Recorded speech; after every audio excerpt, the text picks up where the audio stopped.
Kita record dulu. Oke. Ya. Ini yang di luar berarti datangnya telat. Oke, ini 23 orang ya, dari berapa ya? Di absen itu ada 50 berapa orang ya saya lihat. 54 ya. Nah, gini. Kemarin kan diminta membuat video ya. Nah, tapi yang terjadi itu, kamu ngambil video di YouTube, terus kamu upload ya. Itu bukan membuat, itu mengupload ya. Poinnya kan begini, kita belum bisa melakukan praktikum ya mengenai biomekanika ini ya. Di lab kita baru beli alat direct sear ya. Itu kita baru beli alat dan itu lagi coba dipasang ya. Kebetulan ada bimbingan saya, Fadil. Kemarin dia mengambil sampel dan TA-nya tentang direct sear, tapi dia diuji di Jambi, jadi sedang diuji coba dipasang. Nah, poinnya adalah kamu itu mencari video. Jadi videonya kan saya bilang 3-5 menit. Ini ada yang sampai 15 menit. Begitu dibuka milik Universitas Trisakti, milik Universitas mana gitu ya. Bukan seperti itu. Yang diminta itu kan pertama, ya, kamu buat satu slide tentang metode yang seperti apa. Proses pengujiannya itu kan 2-3 menit ya. Itu yang diambil dari YouTube itu yang 2-3 menitnya. Ya. Jadi bukan video YouTube yang panjangnya 10 menit. Kemudian ada yang nanya, Pak, filenya besar ya? Besar lah kalau kamu cuma download pada YouTube kan. Ya. Oke, tapi dari YouTube itu, kamu dari YouTube dari manapun kamu lihat. Poinnya itu kan proses pengujiannya yang dilakukan di lab mereka. Tapi proses pengumpulan data dan seterusnya itu kamu yang buat. Jadi proses pengujiannya saja yang diambil dari YouTube ya. Nah, nanti silahkan diperbaiki. Jadi bukan seluruh video di YouTube diambil, kemudian kamu upload saja, bukan ya. Tetapi proses pengujiannya ya, tata caranya itu kamu buat dulu. Jadi kamu jelasin cara pengujian direksi, mengambil sampel dan seterusnya. Kemudian, nah stop di situ, sampel disimpan di alat direksi. Kita kan nggak punya alat direksinya. Nah, sampel disimpan di direksi itulah videonya dari situ. Kemudian tekan, diuji segala macam, dan selesai 1 menit, dan kamu simpulkan apa yang dikumpulkan dan seterusnya. Oke, jadi videonya hanya maksimum 5 menit ya, maksimum 5 menit itu ya. Oke, diperbaiki videonya, nanti saya kasih room untuk perbaikan.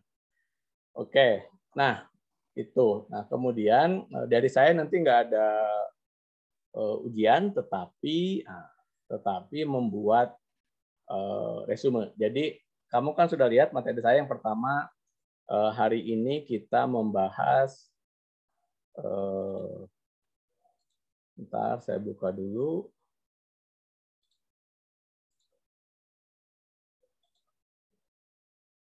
Ya salah.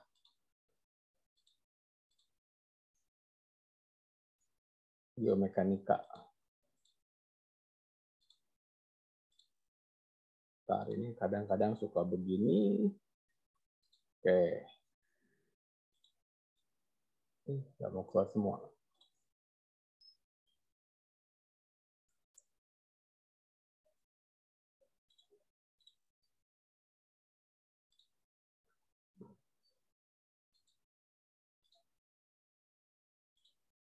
Ya, jadi nanti diperbaiki ya videonya, silakan.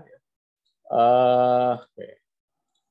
Ini kuliah dari saya kan kemarin kita bicara log testing ya, kita menjelaskan beberapa metode pengujian ya. Nah, kemudian hari ini kita bicara log mass classification, bagaimana kita membuat klasifikasi batuan ya, klasifikasi batuan. Jadi kalau di mekanika tanah kan belajar Sampulwi dan saringan, nanti ketemu pasir lempungan, lempung pasiran. Kalau di sini kita bicara RMR-nya berapa persen, kira-kira gitu. Nah, berikutnya ini ada in situ stress measurement. Ini sangat terkait dengan kondisi geologi. Jadi kita nanti bicara struktur geologi dan seterusnya. Nah, untuk membahas poin yang ini ya, Karena kan minggu depan libur ya, tanggal merah. Nah, kemudian saya ganti biar tidak ada, karena kan ini udah habis ya, nanti kita nggak sampai habis sampai tanggal berapa itu. Nah, untuk minggu depan itu kalian ya mendiskusikan paper, tetapi paper ini saya tentukan ya. Papernya saya tentukan, satu paper dibahas oleh 3 orang. Ya, jadi ini silahkan bisa masuk ke sini. Jadi nanti hari ini kalian sudah memilih papernya ya. Nah, judul paper ini ya, semua paper ini itu ada desain direct ya. Jadi ada di sini, ada desain direct ya. Ya, tetapi kalau kamu download, kamu mesti menggunakan akun kampus ya. Ini akun kampus ya.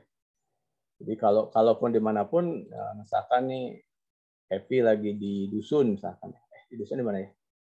Oke, karena kelihatannya itu di rumah Happy, nggak di kampus, yang lain di kampus ya. Sorry, Emi ya. Nah ini harusnya dulu ya, harus namanya seperti ini dulu ya. Jadi harus dari akun kampus dan bisa di-download dari manapun ya. Oke, caranya ya kamu masuk ke Sign Direct ya.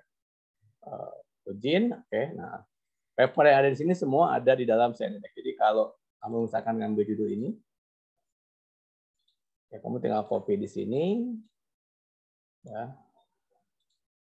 Terus kamu taruh di sini aja judulnya.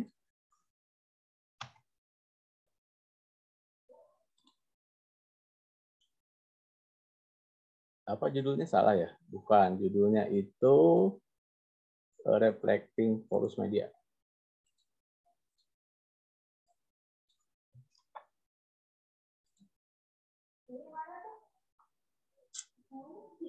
Ini papernya. Kalau buka, ini dari komputer yang geoteknik ya. Nah, ini namanya dengan menggunakan tomografi ya. Kalau buka di PDF. Oke. Nah, nanti filenya seperti ini ya. Komputer yang geoteknik ya. Ini adalah menggunakan distribusi for network mention January. Ini menghubungkan antara void, brain ya, kemudian ini menggunakan teknologi ya. Ini hukum distribusi, ini hasilnya ya, matematika degree-nya, modelnya, dan seterusnya. Ini model 3D-nya, terus diskusinya, perbandingan antar model ya, ini bicara statistiknya, dan seterusnya. Oke, jadi silahkan masuk ke sini. Terus kemudian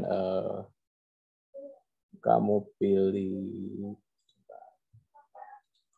ya. Oke ya, silahkan siapa dengan tulis nama ya. Nama satu paper oleh 3 orang. Ya. Oke, dah itu nanti untuk minggu depan ya. Untuk pas libur nanti itu kalian mengisi nama-nama ini. Oke, sekarang saya akan menjelaskan mengenai ROCMES classification ya. Oke, sebetulnya jam 2 itu Pak Steve ada laporan kemajuan, tapi saya udah izin.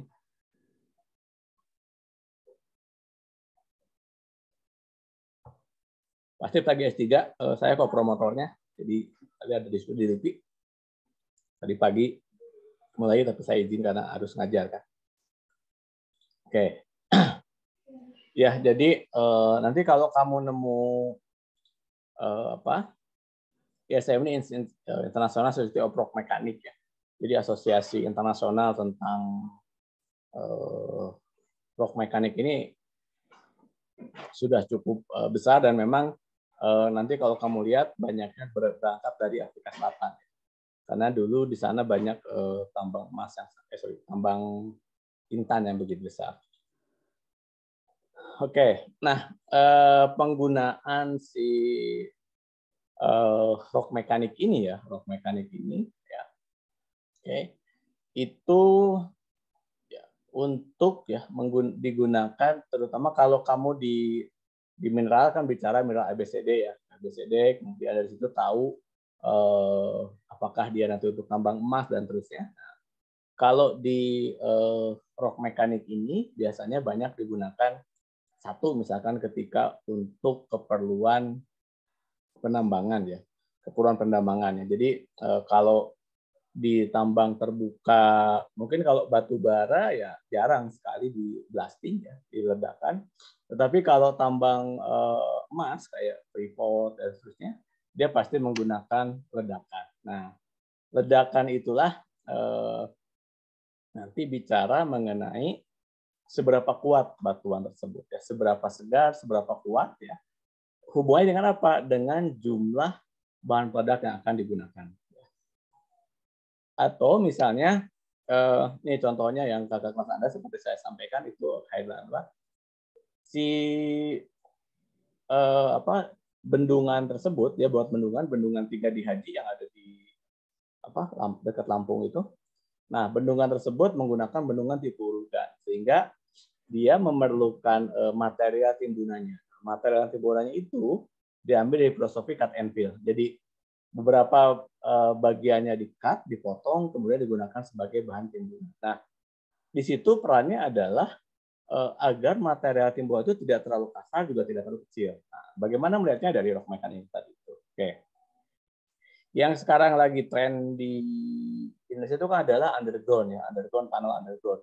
Banyak sekarang ya pertama sejak tol Cisumdawu ya. Sebetulnya kalau zaman Belanda kan kita lihat tol kalau di Sumatera mungkin nggak ada terowongan ya, Sumatera Selatan, tapi kalau di Sumatera Barat misalkan bisa jadi nanti ke depan ada terowongan.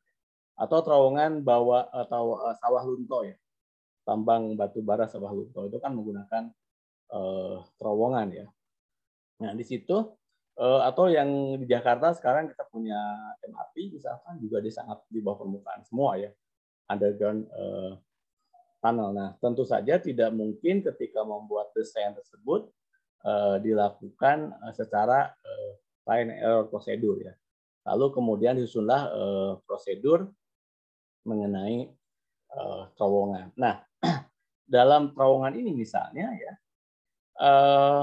dikaji beberapa kegagalan. Kenapa terowongan tersebut sampai dengan rubuh misalkan ya, terutama pada rubuhnya. Pertama, pertanyaannya kan mungkin dia strukturnya. Jadi kalau strukturnya itu adalah teman-teman sipil yang buat, oh ini ternyata tulangannya kurang tebal ya, seperti ini. Ini struktur kontrol. Jadi karena ketika terbeban di atasnya, maka kemudian dia menjadi rusak. Yang paling sederhana sebetulnya kalau melihat gedung bangunan tingkat tinggi itu selalu digali dulu kan, digali di bawahnya untuk keperluan fondasi. Nah, agar itu tanah kalau itu. Agar tidak rubuh maka kemudian dia dibuat dinding penahan tanah gitu ya. Oke, nah bisa jadi ya dia jadi kalau yang sebelah sini adalah karena gagalan strukturnya, kalau yang sebelah sini adalah adanya rock mass failure. Jadi ada tiba-tiba jatuhan batuan gitu ya. Sehingga kemudian perlu dibuat dinding yang bentuknya seperti ini. In general, kenapa bentuknya melengkung? Kalau kamu perhatikan, hampir semua terowongan rata bentuknya melengkung. Jarang yang bentuknya kotak. Nah, itu kenapa? Pernah nggak terpikir kenapa selalu bentuknya melengkung? Nah, bukan bentuknya kotak. Nah, itu ada pendekatannya. Karena apa? Satu, dari bentuk strukturnya sendiri, dari bangunannya sendiri, kalau dia melengkung, maka terjadi penyebaran beban berbeda dengan bentuk yang kotak. Jadi kalau kamu bayangkan, kamu tahu kan portal itu ya, portal kamu masuk rumah kan suka dibuat portal. Nah, portal itu kalau dibuat kotak seperti ini, maka beban sepenuhnya. Tapi kalau dibuat melengkung, maka bebannya itu akan tersebar secara merata, kira-kira itu ya. Oke. Nah dari sisi geologi, ya, oke.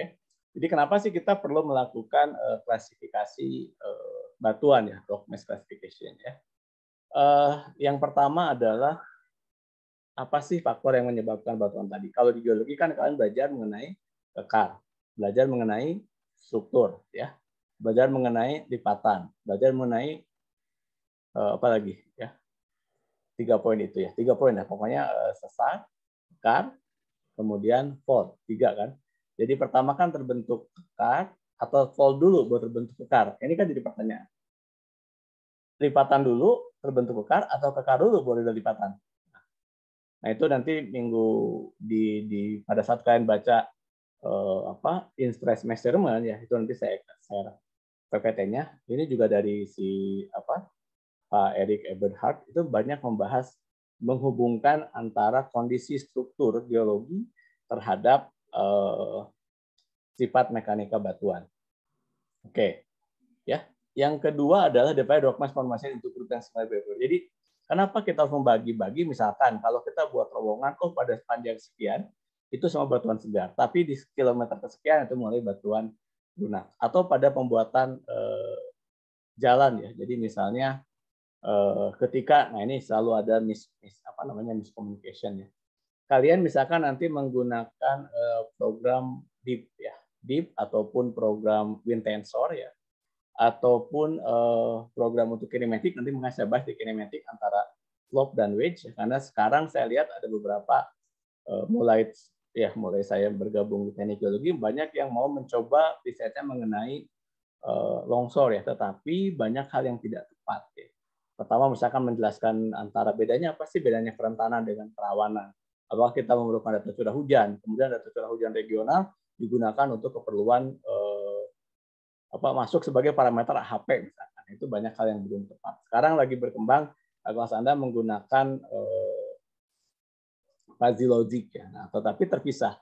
Padahal di dalam fuzzy logic ketika kamu menggunakan kinematik itu bisa menggunakan pendekatan wind tensor, hasil analisa dari wind tensor ataupun hasil dari DEEP. Nah, sehingga nanti kita tidak mengenerik bahwa lokasi longsor itu sepanjang itu, tidak. Kejadian longsor itu kemudian diindikasi apakah akibat pemotongan lereng.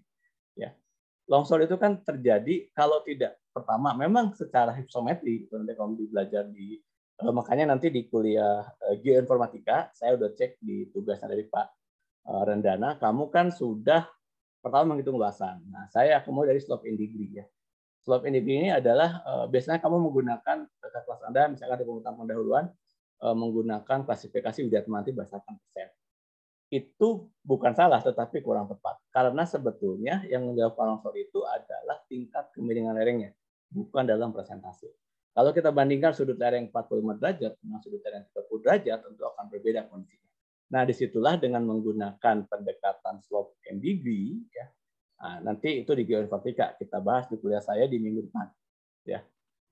Daerahnya yang mana? Kamu kan sudah punya lokasi masing-masing ya, nanti di tugas. Jadi ada hubungannya antara geomekanika yang kita bicara rock properties, sifat batuannya itu kita terjemahkan di dalam nanti pada saat kita kuliah geoinformatika ya.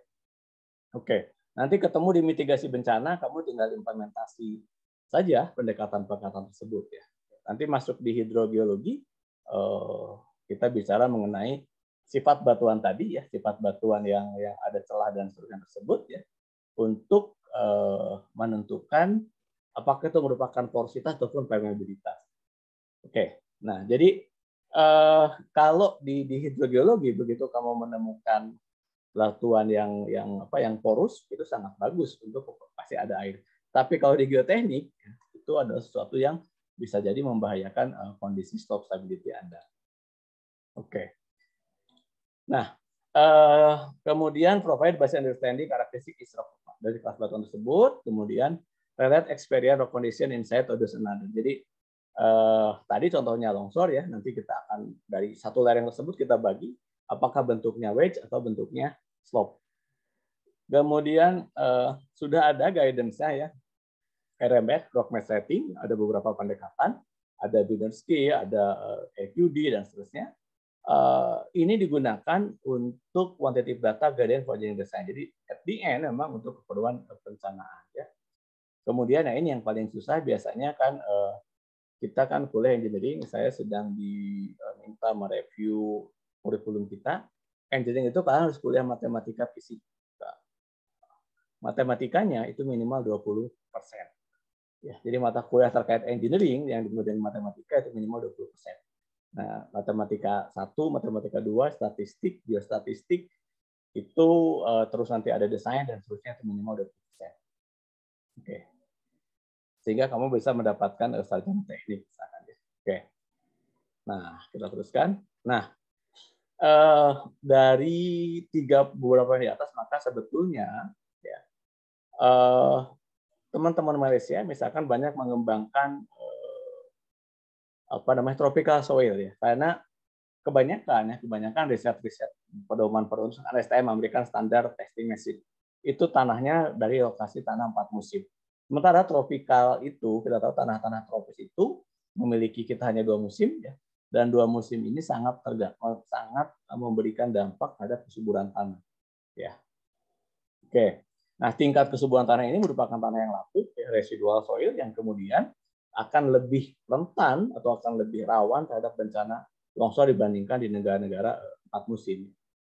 Oke, kemudian yang kedua adalah quantitative information untuk quant design. Jadi bagaimana kita bisa menyebutkan yang sana lebih kuat daripada yang sini dengan menggunakan RMR, rock mass rating misalkan. Oke.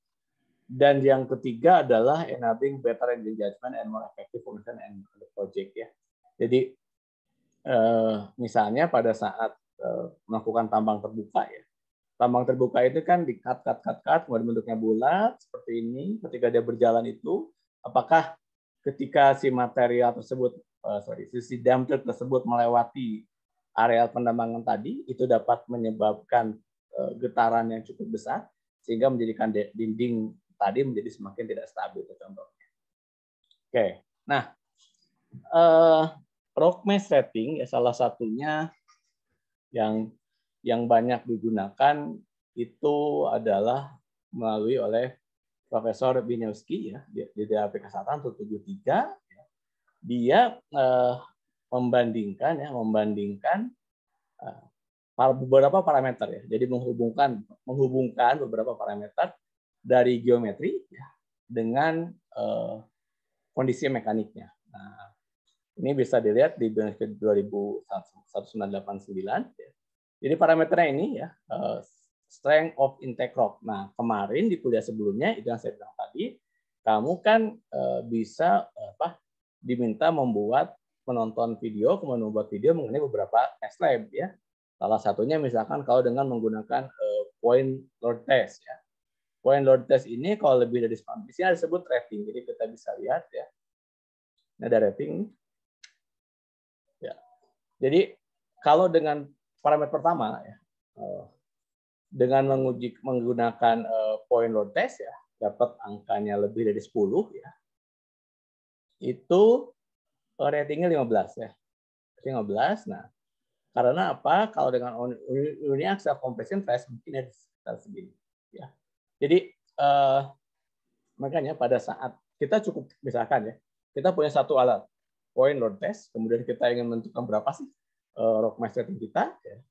Dapat satu angka ini, maka kita ke 19. Yang kemudian yang kedua dari drill ya, Jadi kan kalau kita bayangkan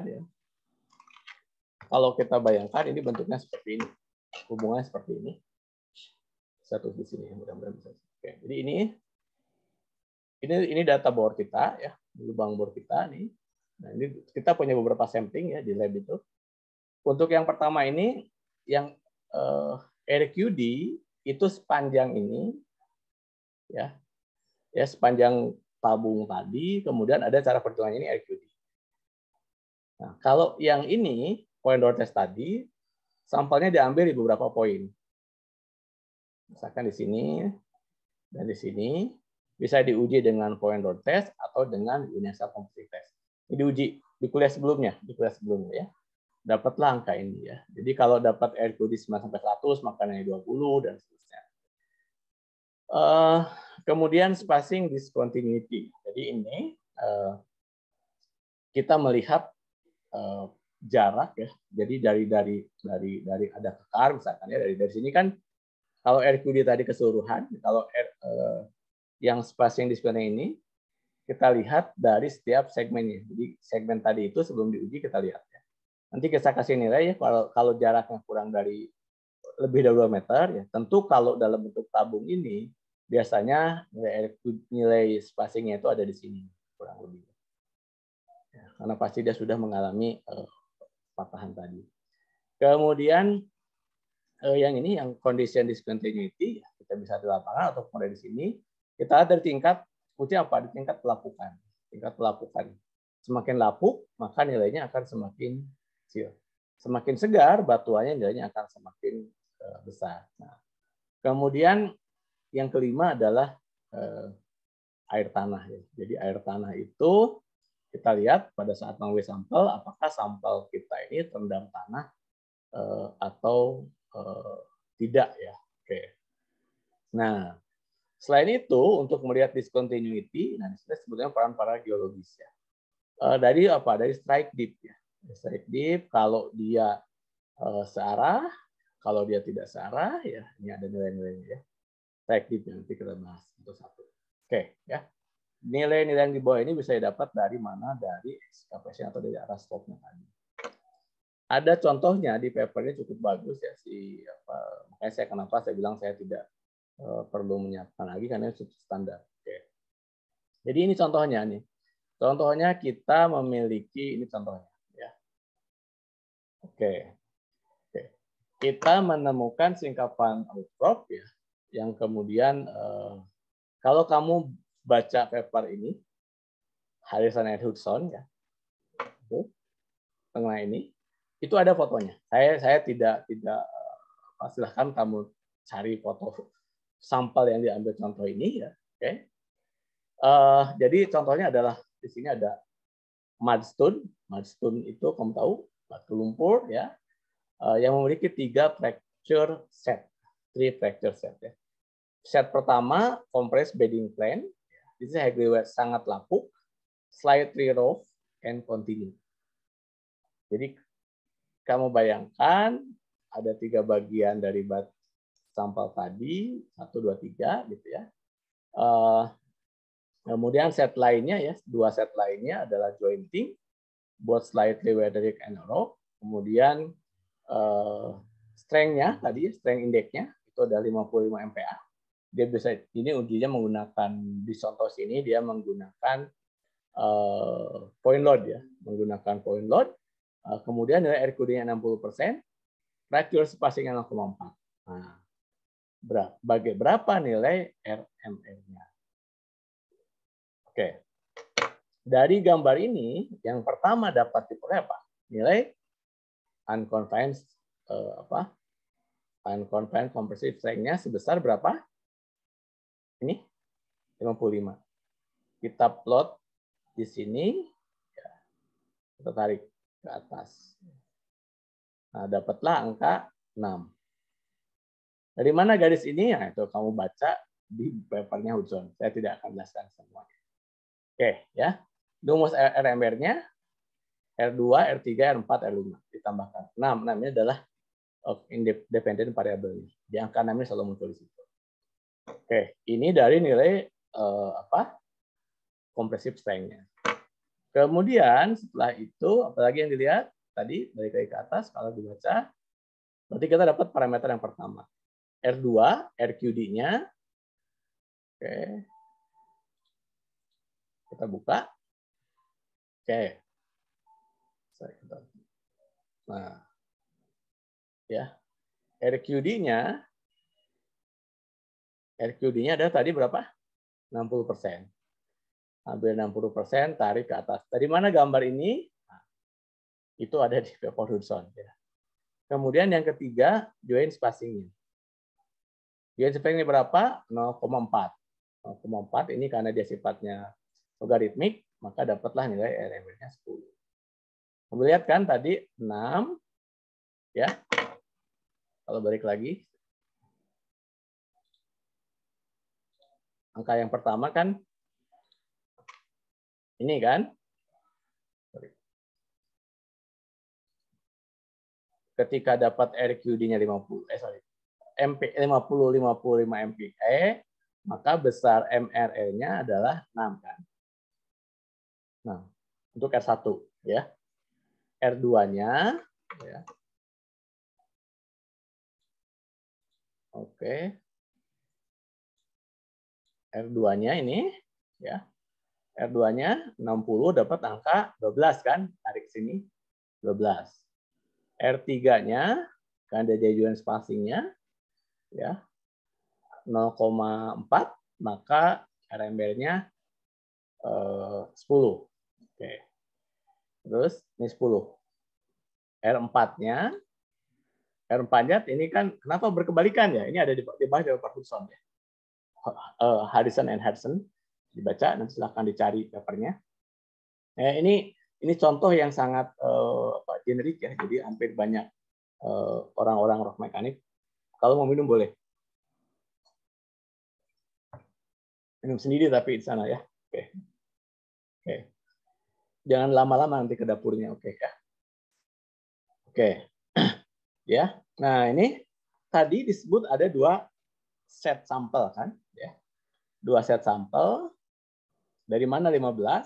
Sampel pertama 15, sampel kedua ini joint separation atau gauge thickness ya. Jadi dapat 15 plus 20, dapatlah angka ini. Kemudian yang ketiga air tanahnya. Air tanahnya berapa? Air tanahnya berapa tadi? Berapa meter? Dapat angka dari sini. Sorry, buat keluar. Nah, dapat air tanahnya, tarik ke sini, ya, maka dapat angka 10. Jadi ketika kita bicara RMR itu tidak nilai eksak, tidak nilai 55 tidak, tetapi biasanya antara 53 sampai 58. Ya, ini contohnya ya. Jadi ini satu titik ya, satu titik dapat angka RMR yang tempat lain lakukan proyek yang sama. Dari situ kita bisa melakukan perbandingan mana batuan yang lebih fresh, mana batuan yang lebih lunak ataupun mana batuan yang lebih lapuk. Oke, ini RMR dengan menggunakan Binowski ya tadi. Ada metode lain? Ada cukup banyak. Yang kedua dari sistem Q-system ya. Q-system ini mostly menggunakan data RQD ya. Jadi ya sebetulnya sih biasanya kalau praktikum itu dibagi beberapa kelompok, nanti kamu melihat sampel sampel tanahnya tadi, kemudian dihitung dulu RQD-nya. Nah, ini ada penjelasan di bawahnya. Oke. Jadi tahap pertama hitung RQD-nya dibagi dengan JN ya. JN itu adalah joint number related discontinuous set ya. Itu ada bukunya juga ada pedomannya. Praktikumnya mudah-mudahan tapi kalau kamu lihat contohnya itu juga banyak di YouTube ya, cara menghitung dengan menggunakan Q-system. Tapi data yang menggunakan data bore ya. Makanya kemudian tahun terakhir itu 2018 yang pernah melakukan tes ya, karena memang itu kan belum pandemi ya. Sekarang kan kita agak susah. Kemudian JR ini roughness-nya ya. Jadi dari sampel tadi itu dibagi ke dalam tiga persamaan, 3 bagian. Pertama RQD secara keseluruhan, yang kedua adalah part-nya tadi ya. Dan yang ketiga adalah air tanahnya, SRF ini. Nah, masukkan ke persamaan ini nanti kita menemukan kalau yang tadi itu sampelnya diuji dulu pakai menggunakan misalkan bisa menggunakan unit aksial atau menggunakan point load test ya. Oke. Yang berikutnya ya, oke, ini contohnya ya. Contohnya yang di bawah tanah. Oh, kita lihat massive strong rock, batuan yang kuat, low stress regime ya, tidak ada tekanan, letak di sini, not lack of ground support ya, sehingga RMR-nya ini 90 atau very good.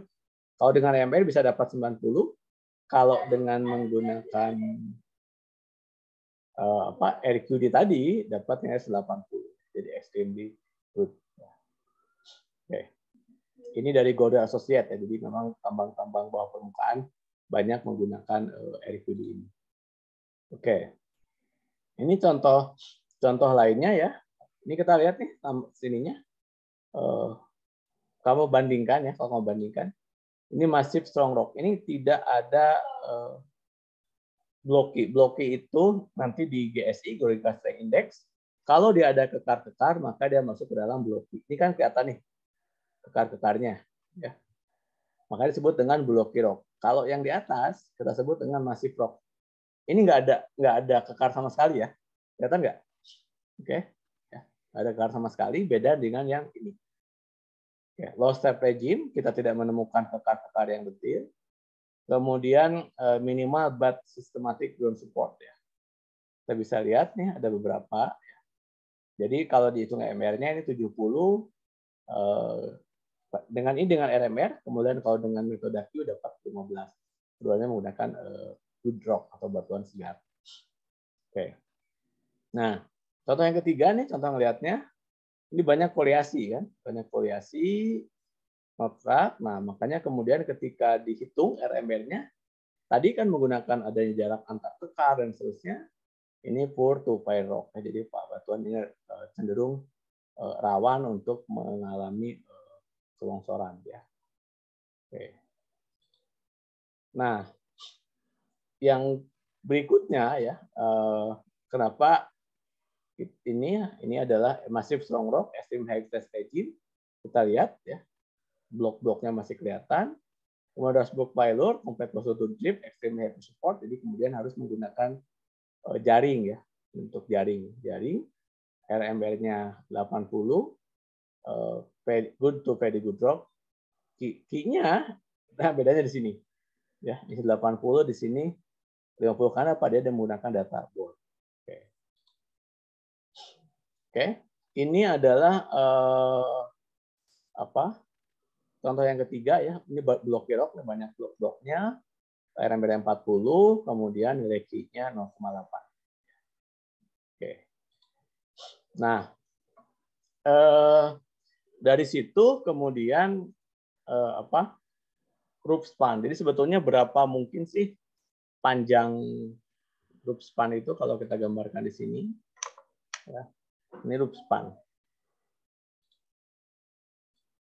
Ini panjangnya. Ya. Berapa meter sih? Nah, ini kan. Ya. Karena kita bayangkan semakin lebar, maka kemungkinan dia jatuh akan semakin besar kira-kira itu. Jadi kalau di semakin curam, maka kemungkinan lereng akan semakin longsor. Oke, ya. Kita teruskan. Oke, nah ini berdasarkan empiris ya. Jadi biasanya perusahaan-perusahaan tambang bawah permukaan seperti Freeport, setiap dia menghitung RQD atau rock mass quality, kemudian dia akan melihatkan span tinggi. Jadi kalau di tambang bawah permukaan itu kan tadi kita bisa lihat tinggi ini. Jadi selalu bicara tinggi dan lebar. Nah, bentuknya kan tidak persis kotak ya. Ini kan kalau kita ini agak sedikit melengkung. Oke. Nah, ini kenapa melengkung? Yaitu kita nanti belajar di situ stressnya. Oke. Ini dari berbagai jenis batuan ya, sehingga kita bisa, ini semua empirical base ya. Jadi kalau empirical base ini mungkin di Afrika beda dengan tambang emas di mana, beda dengan tambang emas di mana. Oke, kita teruskan. Nah, ketika kita bicara GRC, GRC ini melihat dari pola keretakan ya. Jadi semakin dia retakan seperti itu ya, maka dia akan semakin GRC ini semakin besar, dia semakin tidak stabil kita lihat ya. Oke. Oke, ya jadi subjectivity-nya bahwa semakin dalam ya, semakin dalam nilai RMR-nya akan semakin tidak, ini berdasarkan histori ya. Di paper BNSP dijelaskan seberapa banyak sih kedalaman berpengaruh terhadap nilai RMR. Oke. Nah, lalu bagaimana kita menggunakan RMR ya dan klasifikasinya? Oke. Yang pertama rock mass classification. Jadi yang kita bayangkan ya, ini kan yang di atas ya, yang di atas ini dari data roughness classification. Kita lihat apakah ada block size, roughness size sama vektor ya. Dalam bentuk gambar desain kan seperti ini. Seberapa kuat dan seterusnya. Ya, empirical database-nya. Dari empirical database tersebut, kita ini antara roughness classification dengan roughness behavior. Ya, jadi kalau di sana ada dua metode Key dan metode RFR. Kalau kita melihat perilaku batuannya, kita menggunakan sebut dengan geological strength index. Ini ada satu paper yang sangat banyak. Sebentar.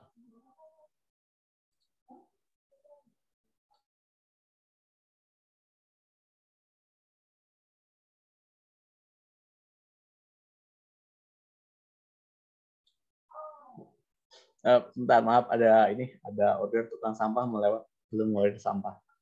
Ya, oke, ya, balik lagi. Jadi lalu apa hubungannya ini kan ini ada GSI dengan roughness behavior. Kalau roughness behavior itu kita amati dari di lapangan. Jadi kalau dia ada retakan seperti ini seperti yang terisi air, maka probabilitas kejadian longsor adalah ini merupakan bidang lemah.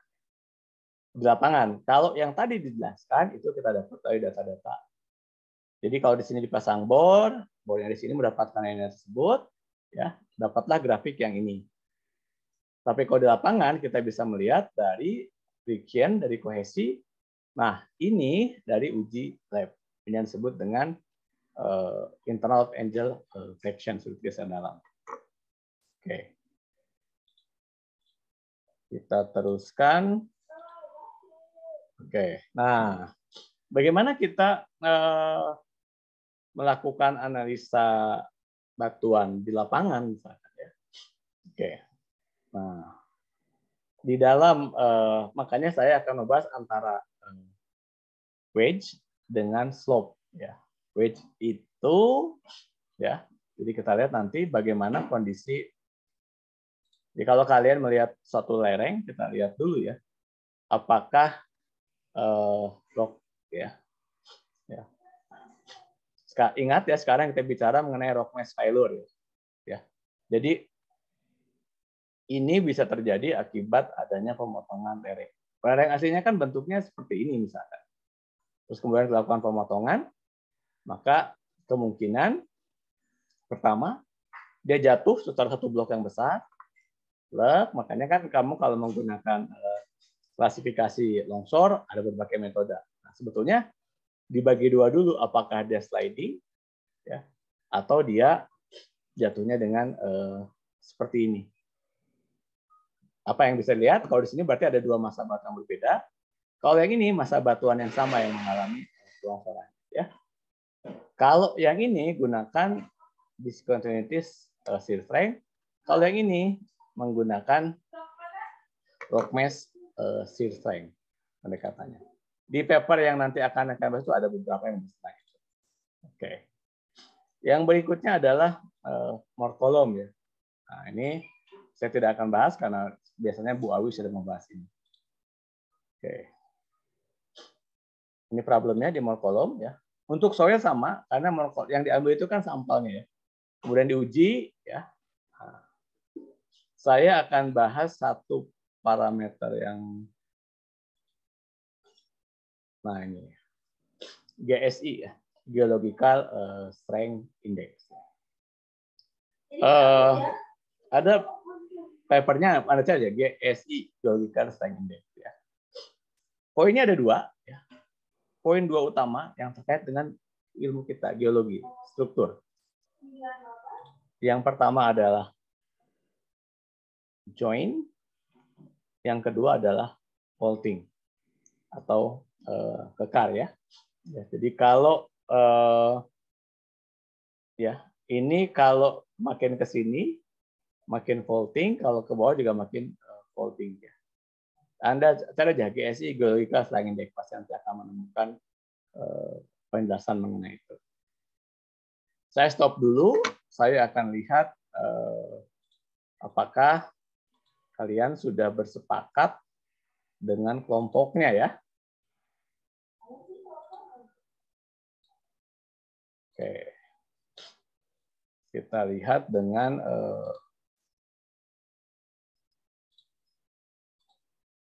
oke.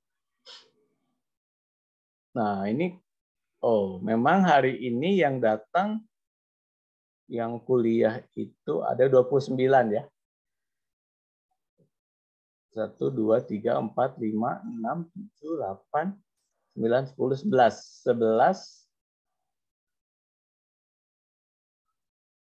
Oh ya, 33 ya. Ini totalnya kali ini 9. Totalnya berapa orang sih yang ngambil mata kuliah?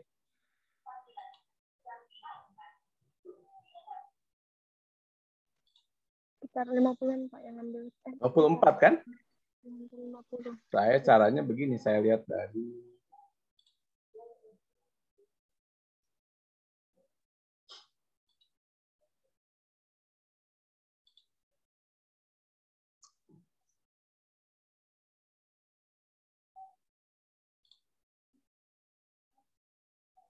Nah, ini dari 54 baru 42 orang yang mengumpulkan tugas.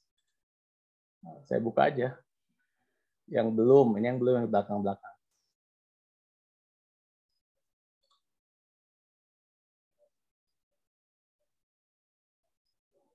Gilang, Zahra Aulia, Bayu Adamsa, Emi juga belum nih. Terus Gemilia, Sonya, Fitra, Muhammad Dafa, Muhammad Rizky Febrian, Julian Aditya Bramantia, Francis Sukhandi sama yoga ini kalau ini 2017 kalau nggak salah yoga ini. Pak, Ya. permisi Pak. Nah, sekarang saya cek ini ternyata yang hadir siapa yang belum. Pertanyaan saya, papernya bisa download belum?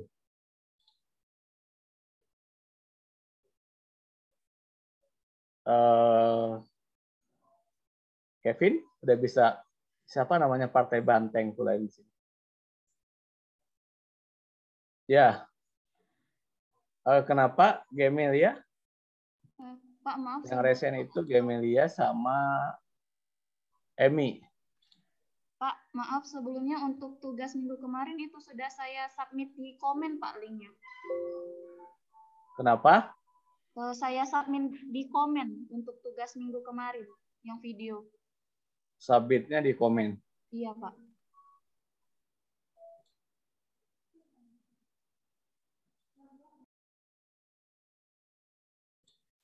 Oh di komen, kita coba lihat ya.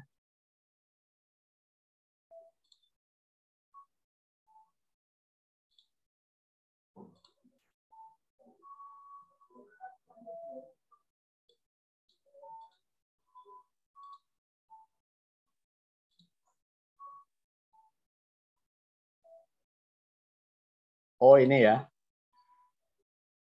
Udah benar videonya tapi. Iya Pak, sudah. Buat video ya, bukan mindahin dari saya lihat ya. Kita lihat aja.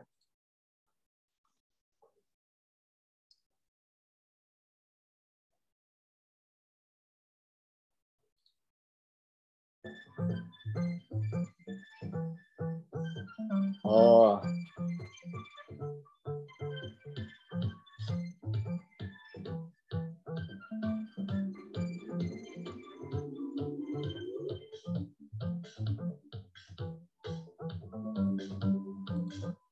Oke. Ya, ini 8 menit ya. Kalau bisa sih jangan kepanjangan 5 menit ya. Sekarang satu lagi siapa tadi?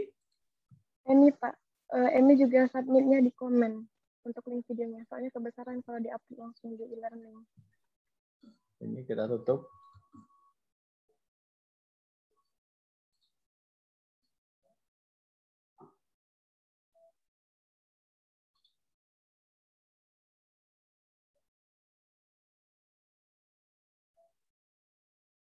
Oh ini ya. Ya, Pak.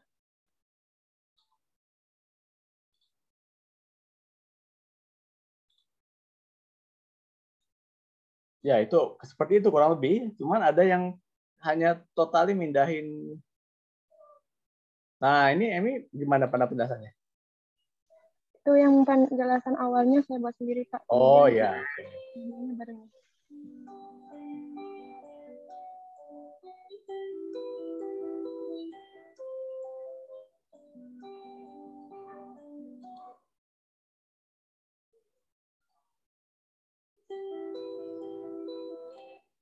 Prata.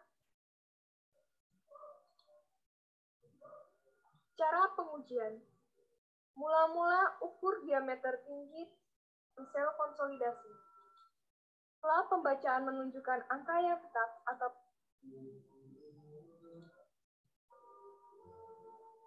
Oke, nanti saya cek ya satu-satu ya.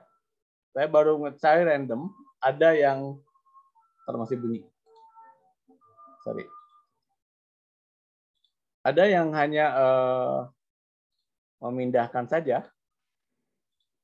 ya videonya ya. Jadi nggak ada penjelasan apa-apa. Nggak saya perlihatkan lah ya. Kalau yang merasa silahkan nanti diperbaiki, hapus dulu, baru di-upload lagi. Nanti saya kasih komen dulu ya. Oke, ini pertanyaan saya, papernya sudah bisa di-download belum? Sudah, Pak. Sudah, Pak. Sudah. Coba siapa yang mau memperlihatkan?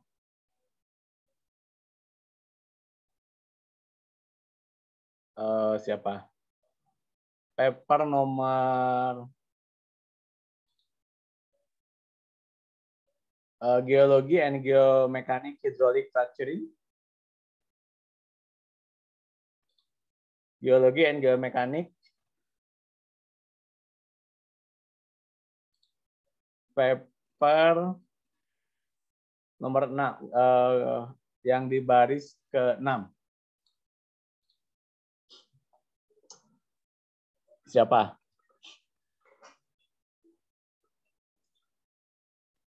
Atau Emi yang sendiri mau memperlihatkan? Sebentar, Pak. Masih terkendala jaringan. Soalnya katanya untuk Zoom. Oke.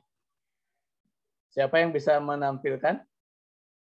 Saya ingin memastikan dulu bahwa memang nanti papernya sudah bisa di-download. Siapa ini? Kevin siapa nih? Saya, Pak. Oke, siapa? Tiara, Pak. Oke, Tiara. Oke, Tiara silakan.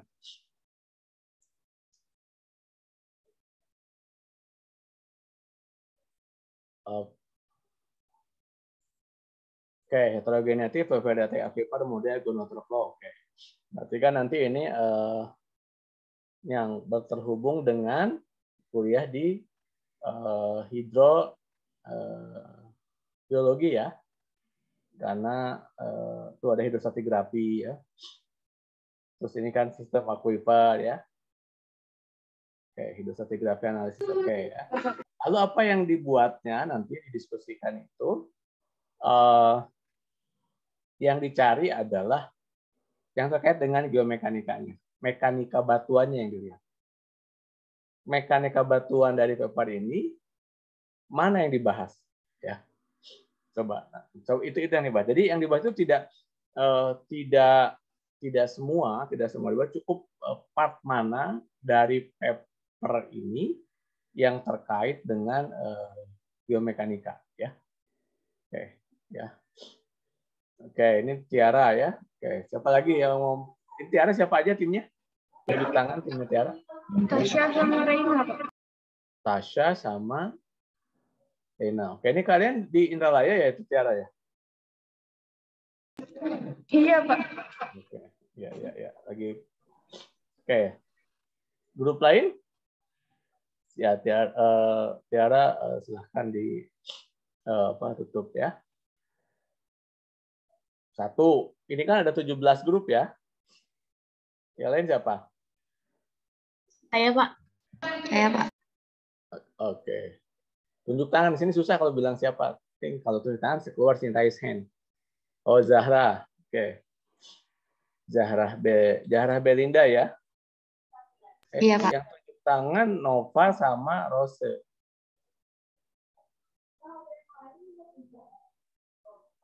Oke, Zahra dulu udah kadung tadi ya. Zahra, terus udah gitu Nova. Satu kelompok nggak? Beda, Pak. Oh, beda. Oke. Oke. Mana papernya? Silahkan.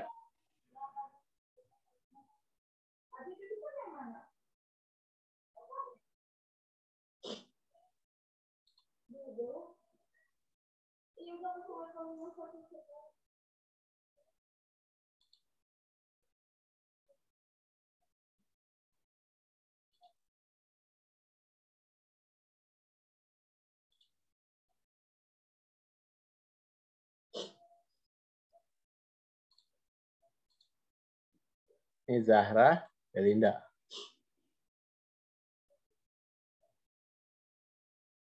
Ini agak sinyal di intranya bagus ya? Lah, kok malah zoom yang dilihatin? Papernya mana?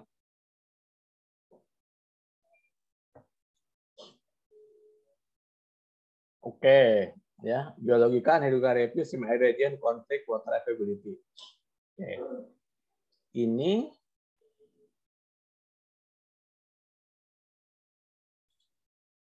Zahra. Oke, coba lihat ke bawah ya.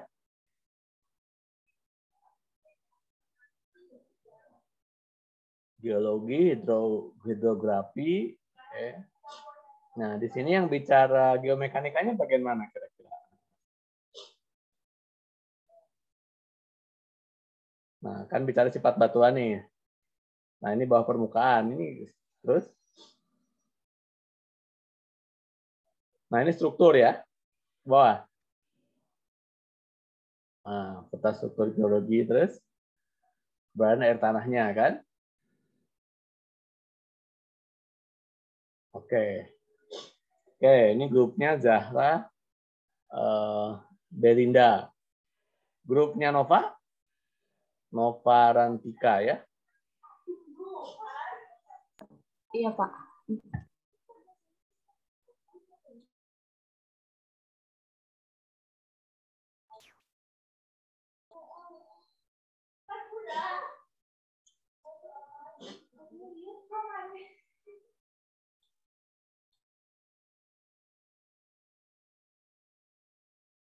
Ini kan geomekanik. Nah, ini geomekanik banget. Hydraulic fracturing, Marcellus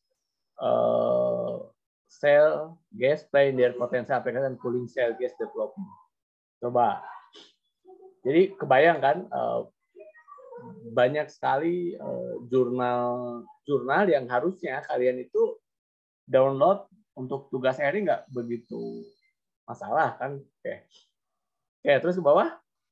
Berarti ada faktor geomekanik hidroliknya ya. Oke. Ke bawah Kin, siapa ini? Nova ya? Halo Nova? Nah, Novanya nggak bergerak ini. Oh, Novanya keluar. Oke. Tadi setelah Nova tadi siapa ya yang raise hand tadi? Saya, Pak. Oke, coba. Siapa? Oke, Rose ya, Rose. Nah, ini terkait dengan kebencanaan ya. Kebencanaan, ekological risk. Ini banyak bicara spatial planning. Coba bawah. Jadi ada yang bicara secara mikro, tadi yang di bawah itu yang papernya yang cell gas itu mikro. Karena nah kalau ini makro, coba anak ke bawah kan. Ya. Nah ini kan gede nih lokasinya ya. Kalau yang tadi dia sebagai itu. Terus ke bawah. Ini terhadap kebencanaan ya. Nah, di sini banyak nih model evolution hazard dan seterusnya ya. Menggunakan apa? Menggunakan stop ke atas. Nah, ini parameter geologi semua nih, litologi, ya, litologi, NDP, dari NDPI bisa dilihat ya beberapa parameter tadi. Oke, ya. Jadi yang dibahas adalah yang teologinya terkait geomekanik. Oke, ini dari tadi cewek semua nih, cowoknya pada kemana nih?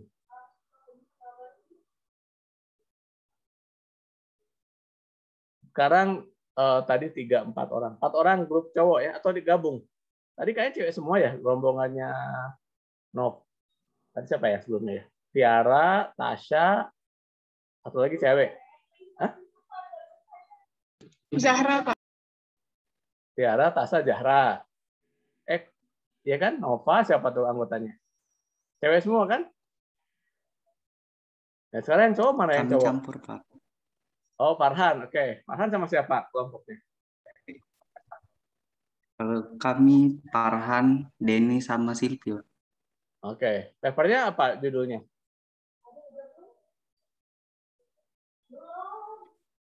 Untuk papernya itu a statistic index indicating degree and mechanical effect of Coba grain mana lihat. size.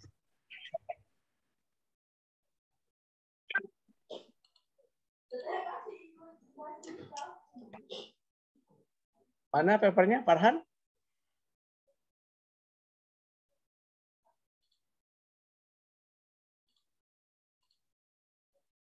Bentar, Pak. Masih nge-lag. Oh, masih nge-lag. Oke, ya. Nova, ya. Saya kemarin internet di rumah tiba-tiba 2 kali. Dari malamnya gitu, tapi siangnya udah. Oke, cuman pas kuliah kayak gitu tiba-tiba hilang.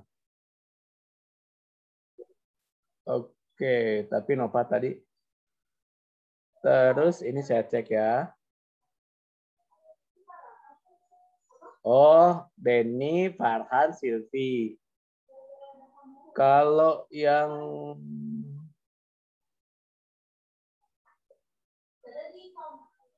ini masih ada yang belum ya. Nah, yang grupnya Yosafat, Kevin sama Abdurrahman, nah itu bicara dari regional. Coba. Oke Pak, izin saya screen Pak.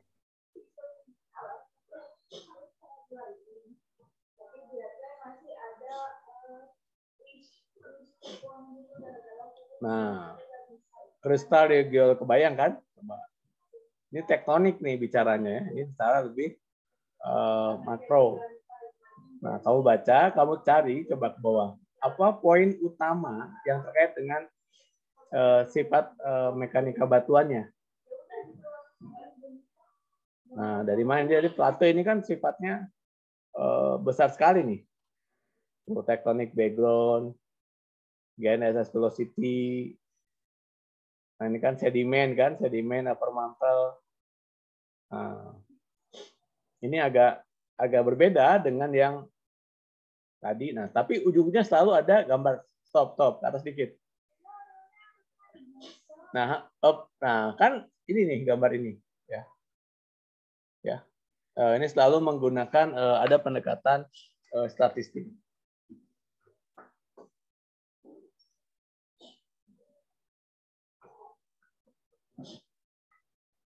Ya. Oke, ya.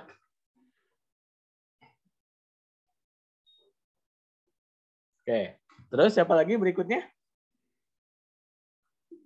Yang belum tadi, Farhan. Bentar ada kucing. Oke. Iya, Pak. Silvi yang nanti, Pak. Oh, Silvi, oke.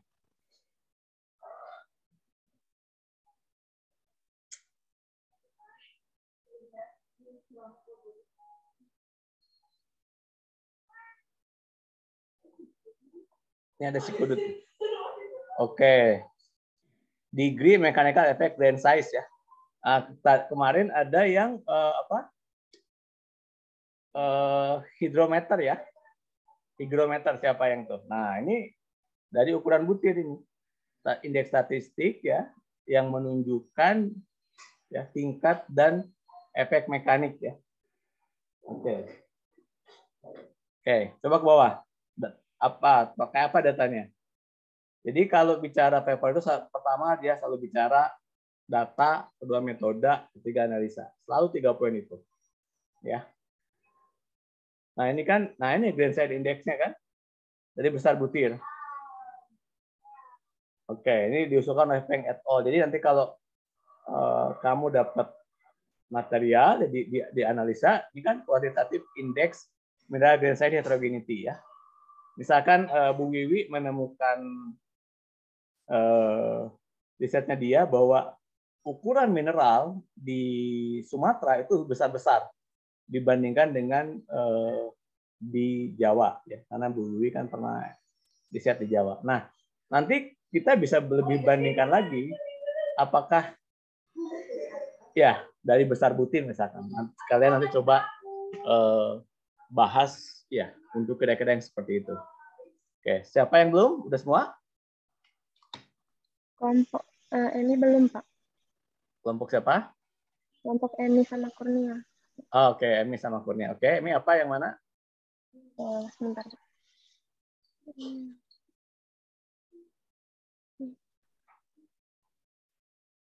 Ini masih ada 3 paper yang nggak hadir berarti ya? Iya. Oke. Nah, ini seismicity. Nah, ini. Nah, siapa? Padli akan Padli 2018 dia akan mencoba ya. Oke, coba. Ini kan Sumatera banget ya, Sumatera Great Sumatran Fault ya. Ini stress heterogeneity and impact seismicity ini Pak Sriwidiantoro ya dan Pak Marsur Irsam ya. Pak Marsur Irsam ini orang geoteknik. Kalau Pak Sri kan orang geofisika. Oke. Nah, dia melihat dari coba ke bawah. Nah, ini kan dari Pak Widiantoro titik-titiknya tadi dari bentuknya arah sesar, arah patahan tadi, terus kemudian di bawah. Nah, ini ini kan slip and geometry. Jadi dia bentuk dari deformasi. Jadi bayangkan peneliti yang satu peneliti kebencanaan, Pak Marsur itu berang geoteknik, Pak Profesor Sriwidiantoro itu bicara mengenai aspek geofisikanya. Gitu. Nah, jadi saya tadi ya dengan berlangganan jurnal seperti ini kita semua menaikkan pada saat nanti kan harus buat paper ya, setelah tulis harus buat paper ya. Kayak sekali-kali tidak di-acquire gitu ya, naik kelas lah ke yang lebih tinggi karena sekarang jurnalnya lebih banyak yang bisa diakses ya. Ya coba ke bawah lagi terus. Ini kolom, ini kolom value transfer tadi ya. Nah ini kan dari arah-arah kegempaan, itu dan seterusnya. Sekarang Badan Geologi sedang mengeluarkan peta seismotektonik.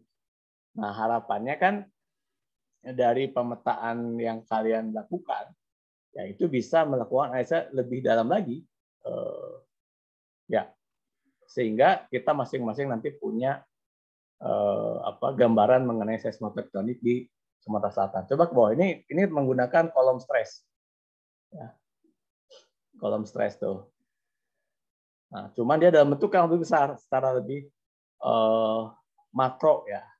Kalau yang tadi di kuliah yang saya bahas tadi, kolomnya kan mau kolom yang kecil-kecil atau yang sebesar ini. Ini digambarkan dalam bentuk regional. Dicari gaya yang bekerja dan seterusnya, sehingga dari situlah munculnya potensi kegempaan. Terus ke bawah, nah bagian itu Pak Marsur Irsam yang nulis. Nah ini kan stress kolom, sehingga konklusinya bisa tentang heterogeneity. Oke, ya. Nanti silakan ditulis ini untuk jadi minggu depan meskipun Rabu misalkan libur, kalian dikumpulkan nanti saya tentukan tanggal. Oke, ada lagi yang belum? Udah semua? Oke. Ada? Julian?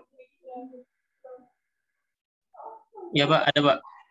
Oh belum ya Pak. Coba kamu yang mana papernya? Yang nomor 7 monitoring. Coba. Sebentar ya Pak, rada nge-lag laptop saya. Oke.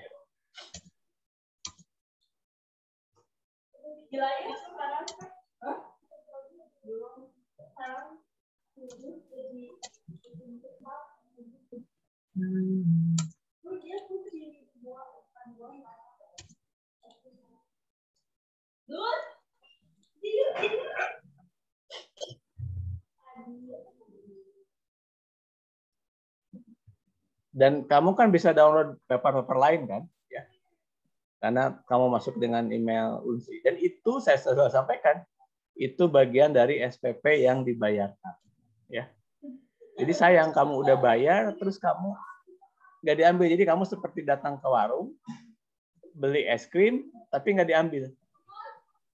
Itu, ya. Rugi nggak? Kira-kira itu ya. Itu makanya sekarang ini kan masalahnya cuma masalah bahasa ya, berbahasa Inggris ya, itu ya. Oke. Nah ini apa nih, monitoring mulai stres nih, step. Nah ini kan ya, oke, ini silakan. Ya. Ini kan ada paper tentang call ya, modeling stresnya. Coba ke bawah.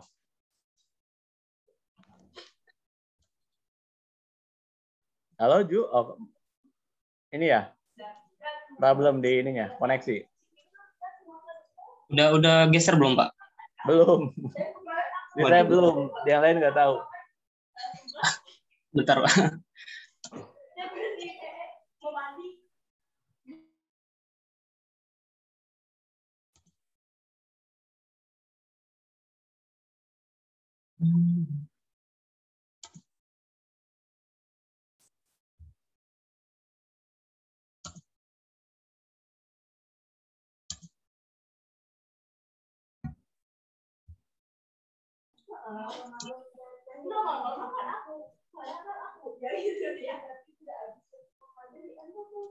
Oke.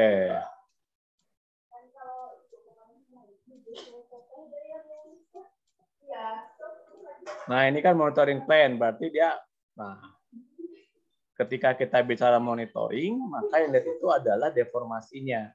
Coba ke bawah. Ya nanti di perusahaan itu, nah ini kan, dia pakai alat, pakai geofon, ya, pakai beberapa biaxial stress meter, ya. Jadi kalau terjadi getaran-getaran, ini misalnya tadi, yang bukan bekas tambang. Begitu dikupas lerengnya tidak stabil, dipasang atas, sehingga pada saat nanti si mobil-mobil dump truck itu juga tidak terganggu. Coba ke bawah lagi terus. Ini kan pakai geofon nih, uniaxial stressometer, biaxial stress meter. Nah ini alat-alat ini ya kamu cari. Berarti kan ada metode tuh, ada alat yang dipakai, bagaimana cara bekerjanya itu dicari. Bagaimana dapat datanya. Nah ini kan uniaxial stress meter ya. Berarti ketika terjadi stres, terjadi tekanan, terjadi pelebaran material batuan. Ketika material tersebut melebar, terisi oleh air, maka dia menjadi tidak stabil. Itu filosofi sederhananya. Tapi detailnya bisa dilihat di paper ini. Oke, udah semua? Oke. Udah semua ya? Berarti sudah berhasil download papernya ya. Oke. Nah, sedikit lagi ya. Oke. Nah, jadi yang banyak digunakan juga GSI ya, Geological Strength Index ya. Ini juga sama pakai nilai-nilai. Jadi kalau bentuknya seperti apa? Oh dia blocky. Jadi ini ada 3 bagian. Ini bagian 1, ya. Jadi yang disebut dengan blocky ini ya seperti ini. Kemudian diterjemahkan, ya. Jadi bagaimana kita menggunakan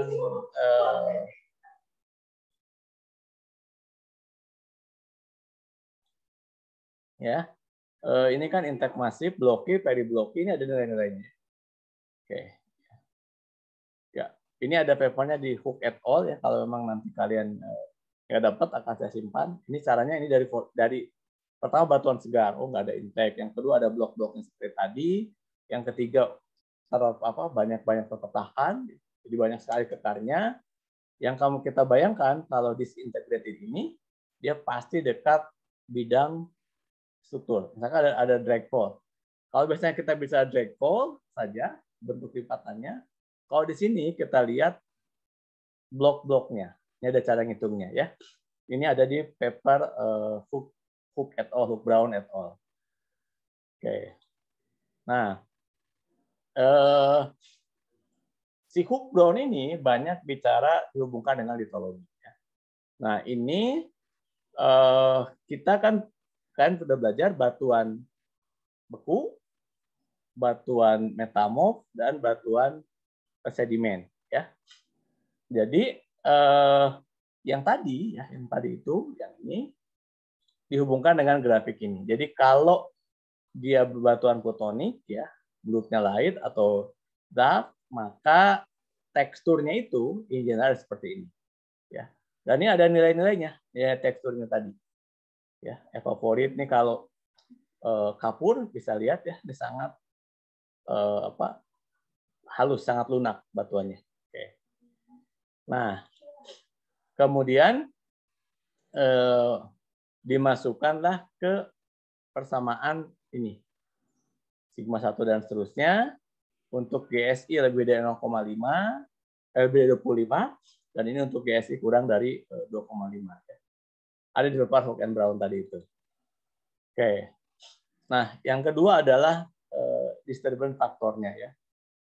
Jadi ketika kita menghitung GSI ya, ini akibat blasting, akibat dari pemboman ya, di blasting. Kemudian dia akan membentuk kolomina ya. Oke. Nah, di dalam Hook Brown ini sendiri ya, ini sudah ada untuk GSI Hook Brown Mirror on Column ini sudah ada softwarenya, ROC, namanya ROC Sign ya, bisa dilihat nih. Cuma tahun lalu kita mencoba mengusulkan untuk beli ROC Sign ini ya, ini belum dapat, ini lumayan mahal yang resminya, kita berusaha untuk dapat ini. Jadi dari angka-angka GSI masukkan ke persamaan ini, sehingga nanti kita bisa mendapatkan nilai more and column-nya ya. Ini sudah ada softwarenya namanya ROC Sign ya. Kalau diklik hello, kita akan diarahkan ke website ROC Sign tadi. Nah ini, ya, ini ya. Kalau kita lihat harganya, bisa dilihat ya. Kemarin itu kita lihat yang personal basic dan seterusnya. Oke, ya, ini kita lagi coba usahakan ya. Jadi maksudnya kalau ada yang mau TA tentang ini ataupun riset-riset tentang ini bisa kita lakukan. Oke, tinggal 2 slide terakhir. Oke. Nah, kembali ke yang tadi ya. Jadi memang pada akhirnya informasi tersebut digunakan untuk keperluan desain. Kalau nanti kamu dapat contoh monitoring, berarti setelah desain kita monitoring apakah hasil tersebut bagus atau tidak. Nah, ini detailnya ya. Jadi dari ROCMAS BFU menggunakan Biodiversity Index kita dapat faktor ini ya. Kemudian ini kita untuk keperluan model Rock and Science tadi ya. Nah, nilai-nilai ini ya, didapat dari beberapa kali riset yang dilakukan oleh si Hook Brown ini. Jadi angka-angka ini bisa dipakai enggak untuk awal bisa. Ya. Terus ini referensinya ya bisa dibaca di situ. Oke. Tuh, ada kira-kira kuliah kita hari ini? Masih ada waktu? Ada yang nanya atau ada yang bingung atau ya? Atau sudah jelas? Atau sudah mulai mendiskusikan? Oke, Emi silahkan.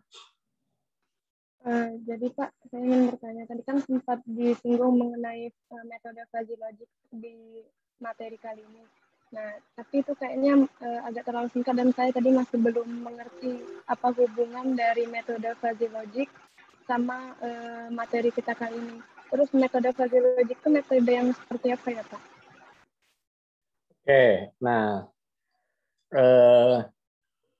fuzzy logic itu ya bicara mengenai parameter, keterkaitan antar parameter. Jadi misalkan ada 6 parameter ya, ada 6 parameter. Dari 6 parameter itu kita cari dulu mana yang paling berpengaruh, ya, mana yang berpengaruh. Jadi mirip dengan AHP, analytical hypothetica, tapi AHP itu biasanya dijudge oleh expert.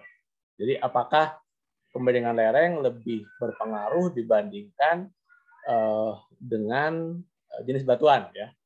Itu expert menjudge. Kalau di Paji enggak. Di Paji itu dibahas nih, kemiringan lereng itu ya nilainya ABCD. Kemudian ada data lapangan, ya. Data lapangan itu nanti dapat beberapa kurva. Apakah kurvanya itu semakin curam, ya? Pertanyaannya pasti semakin curam semakin tidak stabil.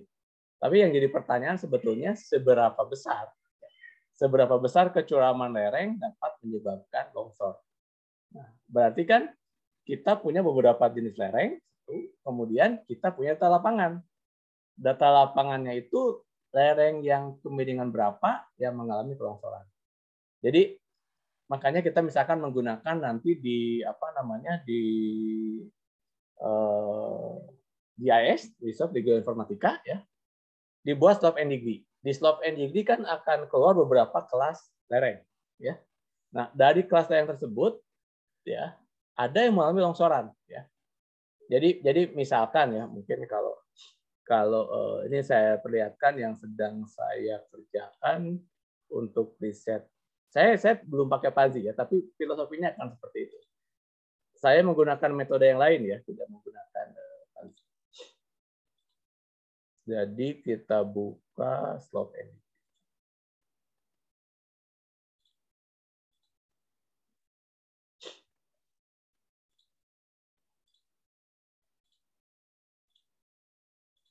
Nah, ini di Sesrel Lahat ya. Jadi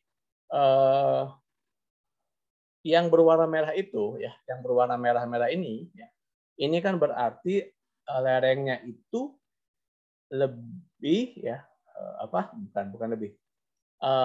Maksimum itu 48 derajat ya. Jadi lereng di lokasi pemetaan saya itu tidak paling tinggi itu 48 derajat. Kemiringannya ya, slope-nya itu. Nah, di slope ini kan ada beberapa yang mengalami longsor ya.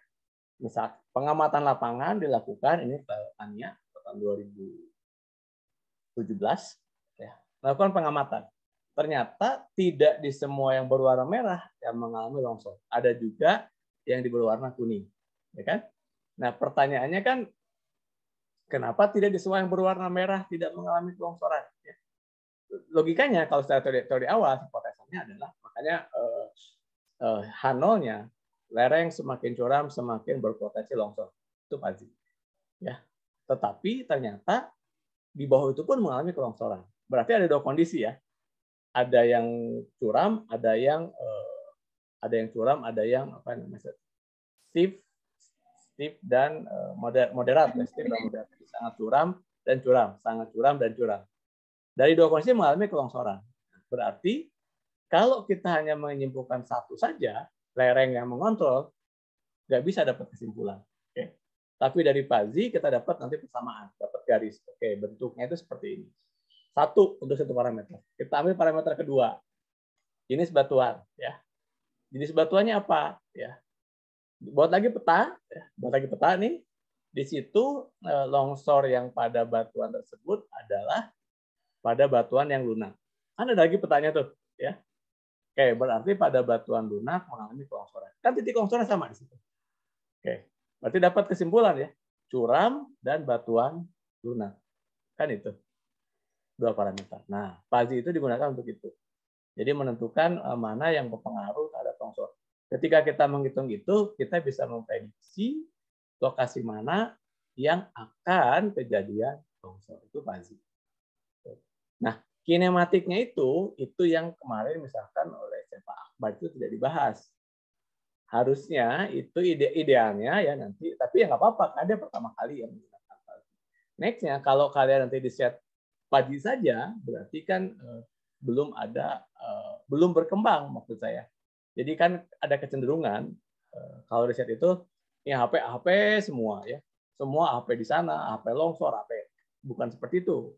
Jadi kalau nanti kita belajar riset, metode AHP misalkan studi longsor dengan menggunakan HP daerah X itu oleh EMI atau studi fuzzy logic daerah X untuk penentuan longsor EMI.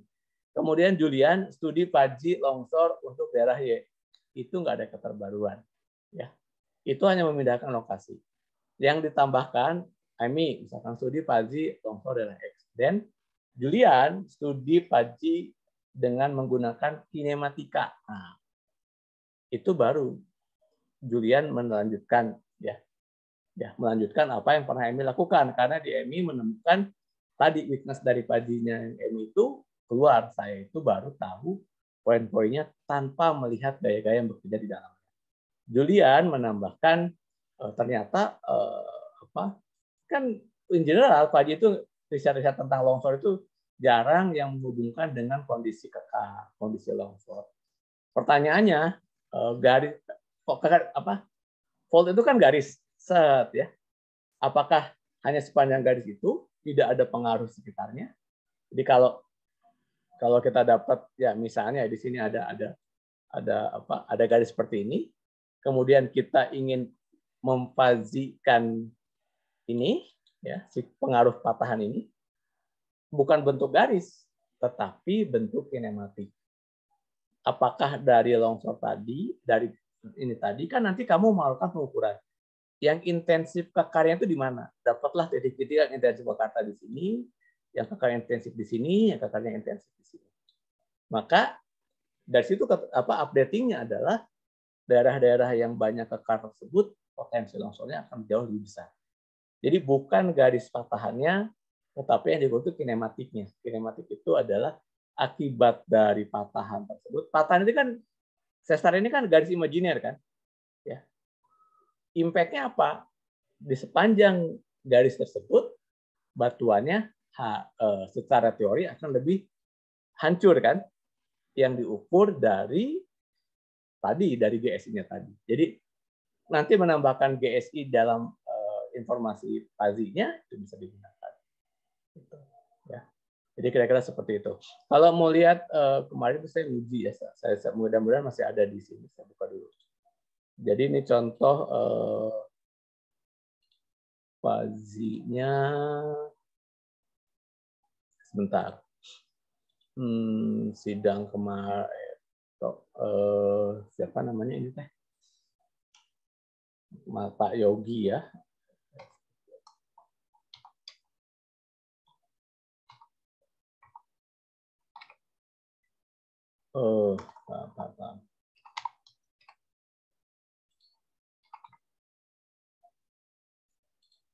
Saya lihat dulu ya, ini kemarin saya misalnya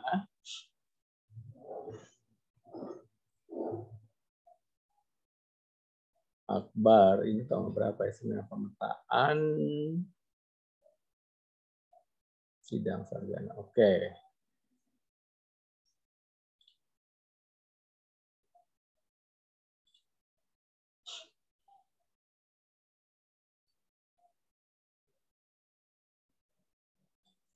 Salah. Saya salah buka.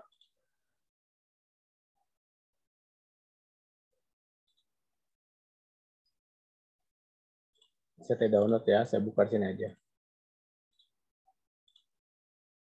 Nah, ini dia menggunakan fuzzy. Jadi fuzzy itu ya. Bentar. Nah, nanti ini fuzzy database, fuzzy aplikasi, fuzzy logic, fuzzy rule fuzzy sama defajifikasi. Nah, ini kemarin saya minta kalau Akbar masih ada waktu, kalau nggak ada nggak apa-apa. Data ini kan ketika kita, ini kan dari pada membuat fuzzy database ya. Fuzzy database itu apa menjadi variabel, apa menjadi domain, apa yang menjadi himpunan, ya, apa yang menjadi, ini semesta ini sebetulnya global fuzzy-nya. Saya kemarin ini usahakan bahasa Inggris aja ya. Semesta pembicaraan kan jadinya bahasa. Ya saya ini apa ini sebetulnya dia adalah global fuzzy. Nah, jadi misalkan himpunan fuzzy-nya kalau lereng kan dibagi ya di domain. Nah, ini membagi. Nah, ini fuzzy-nya tuh ada di sini. Ini kan diterjemahkan dari kelas lereng ya menjadi domain fuzzy. Ini untuk yang lain ya. Jadi untuk data rendah ini juga diterjemahkan dalam fuzzy. Nah, inilah yang menjadikan dasar pembagian yang ini. Jadi 0. Kenapa untuk data rendah kurang dari 50 angkanya 10 ya. Ini oke ya. Nah, ini masalahnya nanti pada saat kamu overlay. Nah, ini kan sebetulnya ini kan menggunakan ArcGIS ya. Oke. Bayangkan yang ini ada 7 berarti 1/7 parameter. Yang ini ada 5 berarti 1/5 ya. 1/7 sama 1/5 misalkan. Ini bicara statistiknya. Kemudian ada 4 ya. Ini kan kelasnya nggak sama tuh. Oke, ya. Oke, ini jenis batuan ya. Batuan cuma 3, tidak asisten, koasisten, sama asisten. Nah, sebetulnya parameter ini, oke, ini kalau dihubungkan dengan kinematik ya, data kekar ya. Misalnya untuk yang kurang resisten ini kan batuannya berat tutup. Apakah di semua bracket tersebut kekarnya banyak? Kan tidak, ya. Karena apa? Ada kontrol struktur. Poin itu yang kemarin belum dimasukkan. Terus sekarang jenis tanah. Kenapa sih kita masuk ke jenis tanah gitu? Nah, jadi pada saat kita membuat fuzzy logic, parameternya itu sendiri ini kan ada 7 parameter. Ya, kemiringan lereng, morfologi, tutupan lahan, curah hujan. Ya, misalkan curah hujan. Dalam teori curah hujan, kemarin kan kuliah hidrogeologi kan, dalam radius 30 meter. 30 km itu curah hujan relatif sama. Ya kan? Relatif sama. Nah, ini 9x9. Menurut kalian curah hujan sama atau tidak? Dari situ apakah kita perlu memasukkan fungsi curah hujan? Kalau curah hujan di lokasi 9x9 tersebut sama hujannya. Kan itu. Ya. Nah, nanti dibuat pajifikasinya, nah jadi bentuknya seperti ini. Ya. Belajar keanggotaan ini persamaan matematiknya. Nah, ini bisa dilakukan oleh ArcGIS. Jadi kalau kamu buka ArcGIS, itu kan ada beberapa komen. Misalkan selalu pakai IDW, intensity weight ya, weight saya lupa. Kenapa pakai IDW tidak pakai yang lain? Nah, itu komen-komen yang ada di dalam ArcGIS itu bisa diambil dari beberapa persamaan. Cuma selama ini kan masih belum dibahas secara lebih detail. Nah, di kuliah geoinformatika kita nanti kita coba buka kalau namanya untuk menghitung kelas lereng ya pakai persamaan yang mana? Kenapa saya menggunakan persamaan yang ini? Gitu.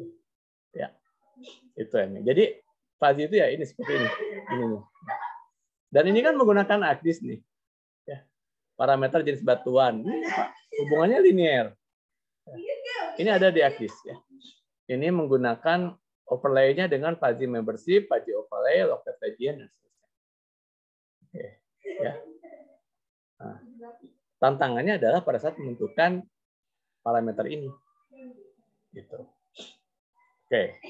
Nah, nanti kalau di geoinformatika mau kita bahas ya fuzzy-nya dan terusnya. Cuman kadang-kadang saya kemarin ada sedikit kadang-kadang ada yang satu paham benar, terus yang satu ya karena kan ini masalahnya online ya, buka website, makanya saya buat biasanya berkelompok 3 orang. Ya mudah-mudahan dari 3 orang itu yang satu sangat mengerti, yang kedua mengerti, yang ketiga cukup mengerti. Kan? Yang masalah itu kan kalau di kelompok itu semuanya cukup mengerti kan? Yang sangat mengertinya di kelompok 1, jadi ada 10 kelompok nih. Idealnya kan di kelompok 1 ada 1 orang sangat mengerti, satu orang mengerti, satu orang cukup mengerti.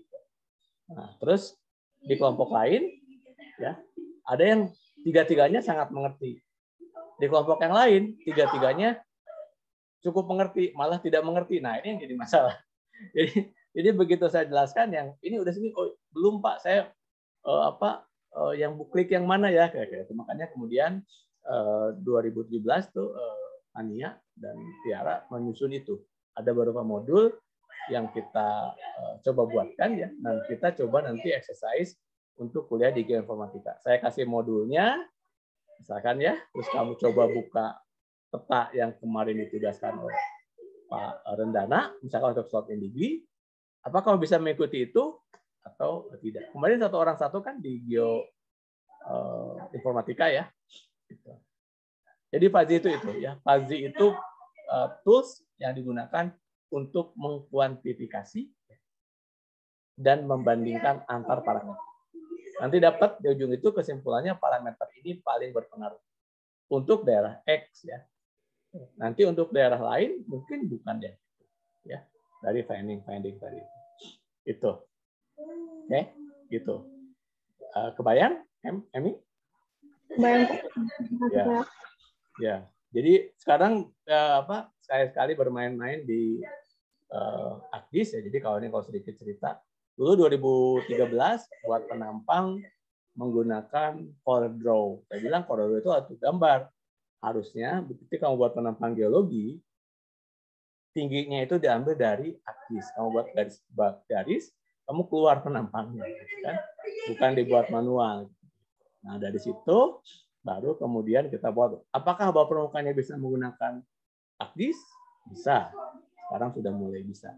Bagaimana kita menerjemahkan strike deep ke dalam peta geologi dengan Akdis, bisa nggak? Bisa. Karena sebetulnya kan persamaan garis. Jadi ketika kita menghitung kerapatan sungai, itu garis yang dihitung. Jumlah garis yang dihitung, tapi garis tersebut merefleksikan sungai. Ya. Nanti saya nanti kasih contoh di geoinformatika 1 misalkan untuk bifurcation ratio, tingkat kerapatan sungai suatu daerah. Itu persamaan garis kan. Matematika itu persamaan garis. Jadi menerjemahkan belajar matematika persamaan garis, sungai-sungai itu kan garis. Ya. Kita bayangkan sungai-sungai itu kan garis-garis ya, yang dihitung berapa rapat. Nah, poin ini yang kalau kalian mengerti fisiknya, antara hitungan matematika kan belajar misalkan kenapa dia persamaan linear, kenapa dia persamaan eksponensial kan itu. Nah, bentuk sungai itu kan bisa linear kalau lurus terus, tapi kan sungai tidak begitu. Sungai itu kebanyakan polinomial karena bentuknya sesuai dengan berbelok-belok itu mengikuti tingkat kekerasan batuan. Nah, ketika sungai berbelok-belok itu kamu balik kondisinya. Kenapa dia berbelok-belok? Berarti ada kontrol litologi. Nah, kontrol litologi inilah yang nanti misalkan ada tadi contoh paper yang reogolik ya. Nah, reogolik itu bicara mengenai ketika batuan semakin lemah, maka dia bentuk sungai itu akan semakin berkelok-kelok. Kita belajar teori meandering. Meandering itu terjadi kelokan sungai pada sungai dengan tingkat lapukan batuan stadium sungai dewasa, tua, muda. Nah, itu yang kemudian dikuantifikasi dalam bentuk persamaan matematik. Nah, itulah engineering-nya. Oke. Jadi bentuk ketika sungai ke sana, misalkan nanti untuk menghitung tingkat meandering itu kita buat di setiap perbelokan. Oh, bentuknya seperti ini, yang satu seperti ini, seperti itu. Kita buat rata-rata. Di situ kita dapat kesimpulan di mana erosi, di mana sedimentasi. Kira-kira itu. Nah, faktor itu untuk ketika makin banyak parameter, kita bisa gunakan Fuzzy, kita bisa gunakan yang terbaru artificial intelligence. Itu lebih ini lagi. Oke, ya. Jadi dan sekarang nggak susah kalau kamu belajar ini, buka YouTube, oh cara menghitung ini ada. Untuk menghitung ini buka YouTube sudah dapat. Nah, di mana peran itu adalah menghubungkan antar parameter tadi. Itu peran geologisnya. Karena tadi tools matematik itu bisa garis. Tapi kalian yang tahu sungai, kan? Gitu. Nah, menerjemahkan kan dua kali ya. Pertama menerjemahkan sungai menjadi persamaan garis. Kedua, membaca persamaan garis untuk kondisi sungai. Kalau orang-orang matematik bicaranya bagaimana agar tidak terjadi bias, error. Kalau kita bicaranya bagaimana bias itu digunakan untuk evaluasi kita. Ya, gitu. Oke, nanti kalau di hidro misalkan besok kita bicara dari hujan diterjemahkan menjadi infiltrasi.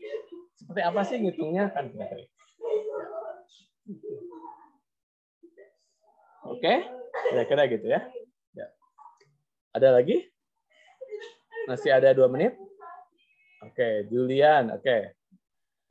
Pak, izin bertanya mengenai tugas tadi ya. Itu kan tugasnya mencari bagian mana yang termasuk geomekanika. Geomekanika. Terus untuk outputnya itu apa ya, Pak? Ya, di geomekanika ini kan tadi ya, ada yang satu menggunakan data kecil untuk evaluasi yang besar. Ada yang menggunakan data besar untuk tahu kondisi yang kecil. Ya. Jadi misalnya ya, contohnya tadi yang monitoring. Kamu monitoring bukan ya? Iya, Pak, monitoringnya. Monitoring tadi itu kan melihat yang dipantau itu kan bukan di batuan tersebut. Nah, misalkan dia menggunakan radar ya.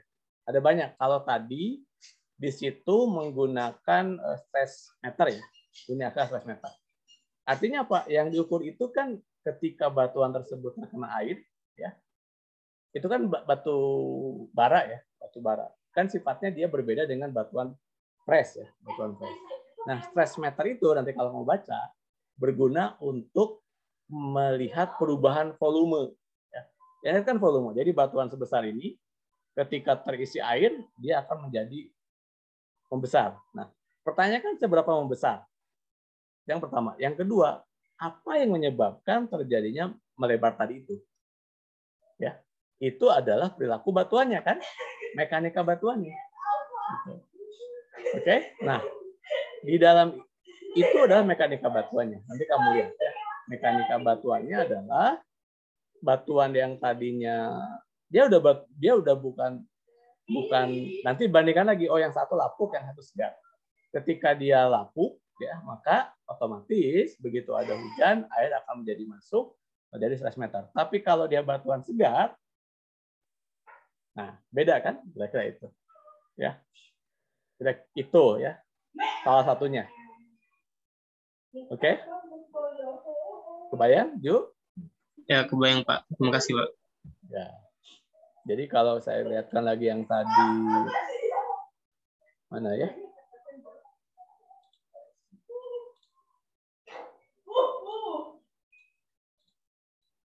Nah ini kan nih, ini yang monitor itu kan ininya nih, ini kan letak kan bisa di sini ya. Gitu. Ini kan untuk soft stability ya, untuk monitoring. Ini kan fresh ya. Nah sementara kan gambarnya kan tidak seperti ini kan. Ini mungkin bentuknya yang ini kan, mungkin yang ini, mungkin yang ini kan. Ini kan dibentuk di 3 dimensinya, tapi yang diamati kan deformasinya di sini kan. Nah, ini apa? Berbeda ya. Jadi batuan yang ini kalau kena air berbeda dengan batuan yang seterusnya. Oke. Jadi untuk memastikan bahwa apa aspek geomekanikanya, kamu baca dulu ya. Ini GSI-nya dan seterusnya. Ya, makanya waktunya kan tugasnya itu 2 minggu. Ya. Jadi kamu baca dulu. Ini tidak saya simpan di di materi ya, karena materi ini bisa kamu cari open access ini, Pak Eberhard ini. Jadi kamu bisa cari Rock Process Engineering, Rock Mass Classification and Empirical Design. Namanya ini Eric Eberhard, judulnya ini. Nanti kamu dapat. Di situ bicara ada Hook-Brown, ada Benowski, ada Q, ada RQD dan seterusnya. Nah, parameter itu cukup banyak. Nah, di paper tadi penggunaan ya, ini untuk masing-masing kasus yang berbeda-beda. Oke. Ada lagi? Izin bertanya lagi, Pak. Ya. Untuk pengumpulan tugasnya itu kami ngumpulnya berupa apa ya? Resume kah atau apa? Ya. Nah, bagus. Oke. Tugasnya berupa resume. Ya. Resume, kamu buat resume. Nah, nanti dari resume itu kamu buat semacam video ya. Selama ini kan videonya itu ini untuk tugas akhirnya kan, untuk jadi ujiannya ya. Terakhir nanti.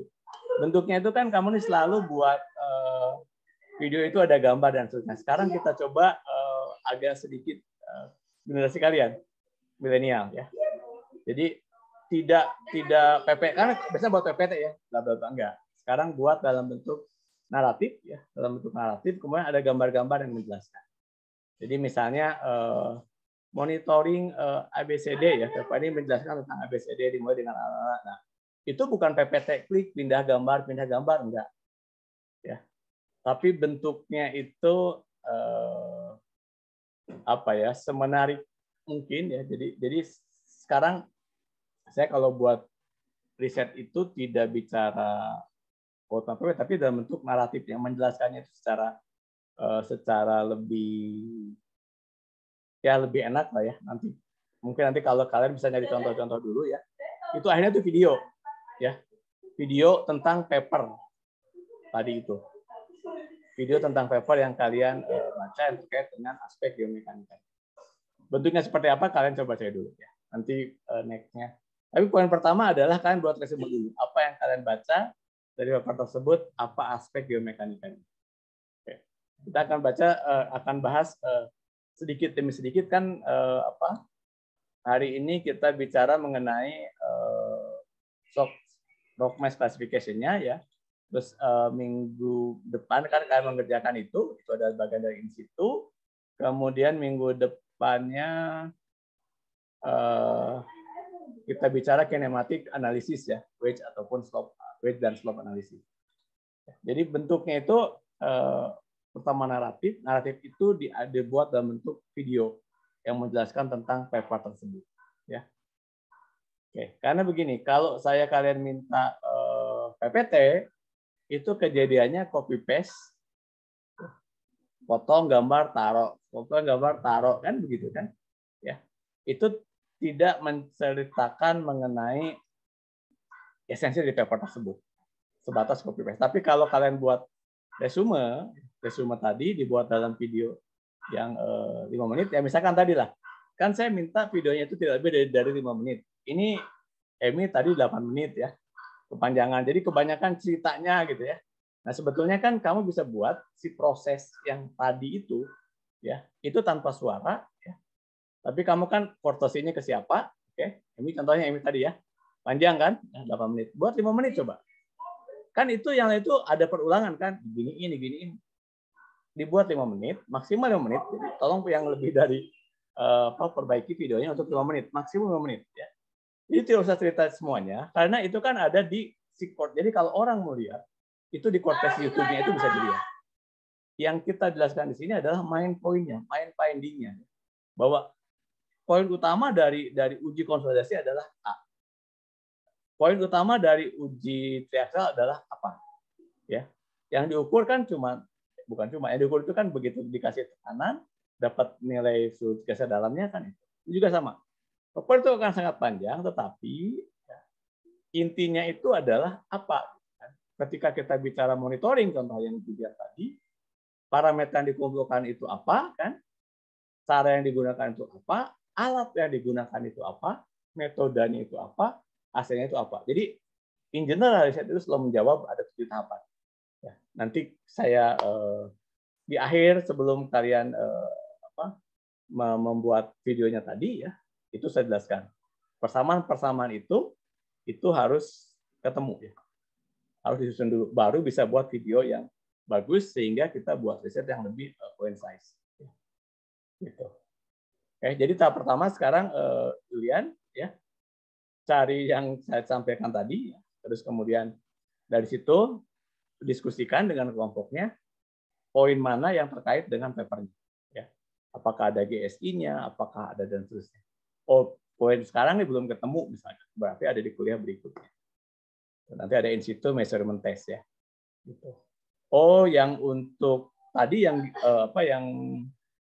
yang geological heterogeneity itu udah ada karena kita sudah bicara menggunakan GSI, Geological Strength Index. Atau ada yang menggunakan data board, pasti dia sudah menggunakan RQD, Rock Quality Design. Oke?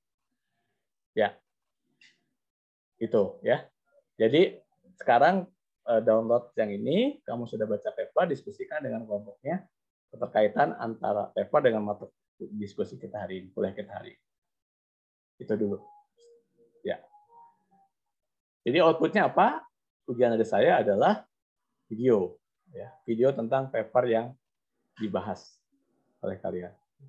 Jadi selama kuliah berikutnya boleh bertanya. Kayak misalkan saya bahas minggu depan kan libur ya, tanggal 20. Tapi kalian membaca tadi, finding itu kita diskusikan. Pak, saya nemu ini, tiponya ini, tiponya ini. Oke? Oke? Jelas sampai situ? Julianya nggak ada ya? Jelas Pak, jelas. Kasih Pak. Ya. Itu kira-kira. Ya. Ada yang nanya lagi? Intinya gitu ya. Jadi cari ya itu kan ya itu nanti kreativitas ya. Jadi misal saya 2 menit terakhir, misalkan kemarin kalau kamu ikut menyimak di SGF ya, yang best presenter itu ya, itu kenapa? Itu di ruangan saya karena dia menjelaskannya itu menarik ya. Jadi problemnya itu dia itu ingin melihat ya, apakah ada hubungannya antara parameter geokimia dengan NDVI. Jadi dia akan menggunakan citra satelit. Itu kan kuliah kita geoinformatika. Dia menjelaskan dia baca banyak metode, kemudian dia compare. Nah, kelemahan di kita ini baca satu paper ya. Jadi kalau saya selalu menyebutkan ini di bimbingan saya, S1 itu minimal baca 25 paper. Itu baru bisa membuat paper yang berkualitas. Kakak kelas Anda, Amsal, itu rajin banget baca paper. Amsal Surbakti itu ya. Itu dia banyak membaca-baca. Jadi kalau saya kasih tugas kayak gini, dia, ini nyambungnya ke paper ini. Namanya paper ini.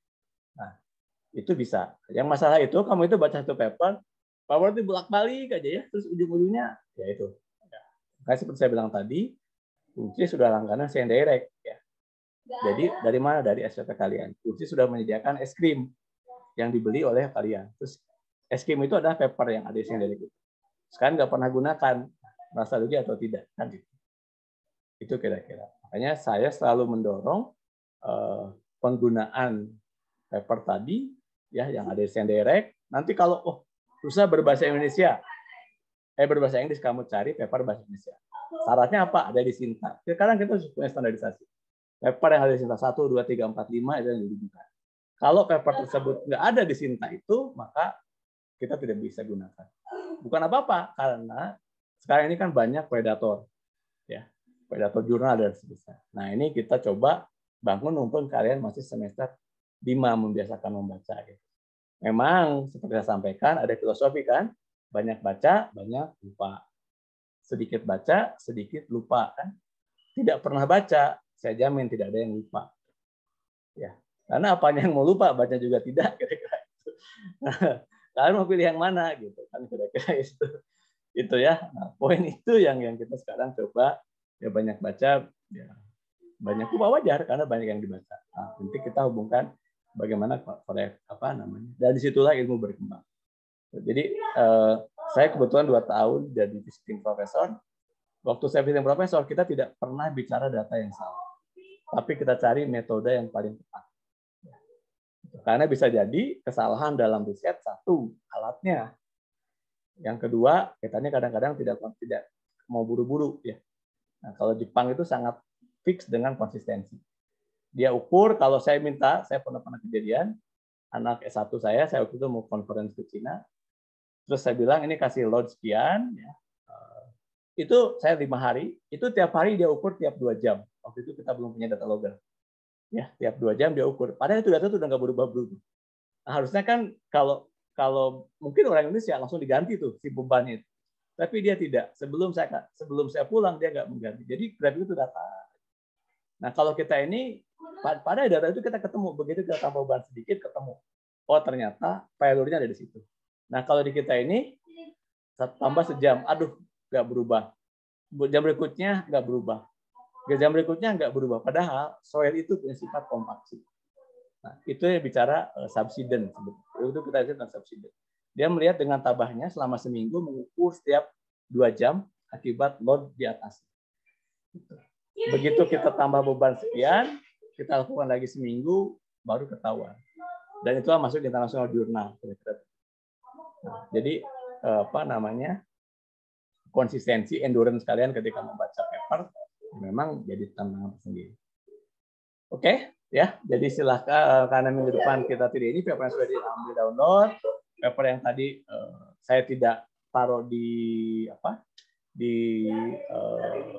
e-learning, silakan kalau saya, tapi rekamannya akan saya upload di e-learning. Kalau tadi belum sempat, apa sih judul yang saya jelaskan? Bisa cari lagi ya. Oke. Terima kasih dan berarti kita besok ketemu saya lagi di mata kuliah yang berbeda ya. Hidrogeologi. Bayang kalau saya ngajar sendiri, kamu ketemu biomekanika sama saya, ketemu hidrogeologi sama saya, ketemu geoinformatika sama saya lagi. Jadi seminggu ketemu saya 4 kali gitu ya. Oke, makanya ya. Saya sendiri kadang minggu ini saya mau jalan apa minggu ini, kadang-kadang kelupaan. Oke, ya. Demikian sehat semua, berarti besok jam 9.40 ya. Oke, kan jam 8 sampai 9.40-nya itu ya geoinformatika. Oke. Nah, itu baru ketemu saya di hidrogeologi. Kita membahas besok itu investasi ya. Oke. Sehat semua. Terima kasih. Assalamualaikum warahmatullahi wabarakatuh. Waalaikumsalam.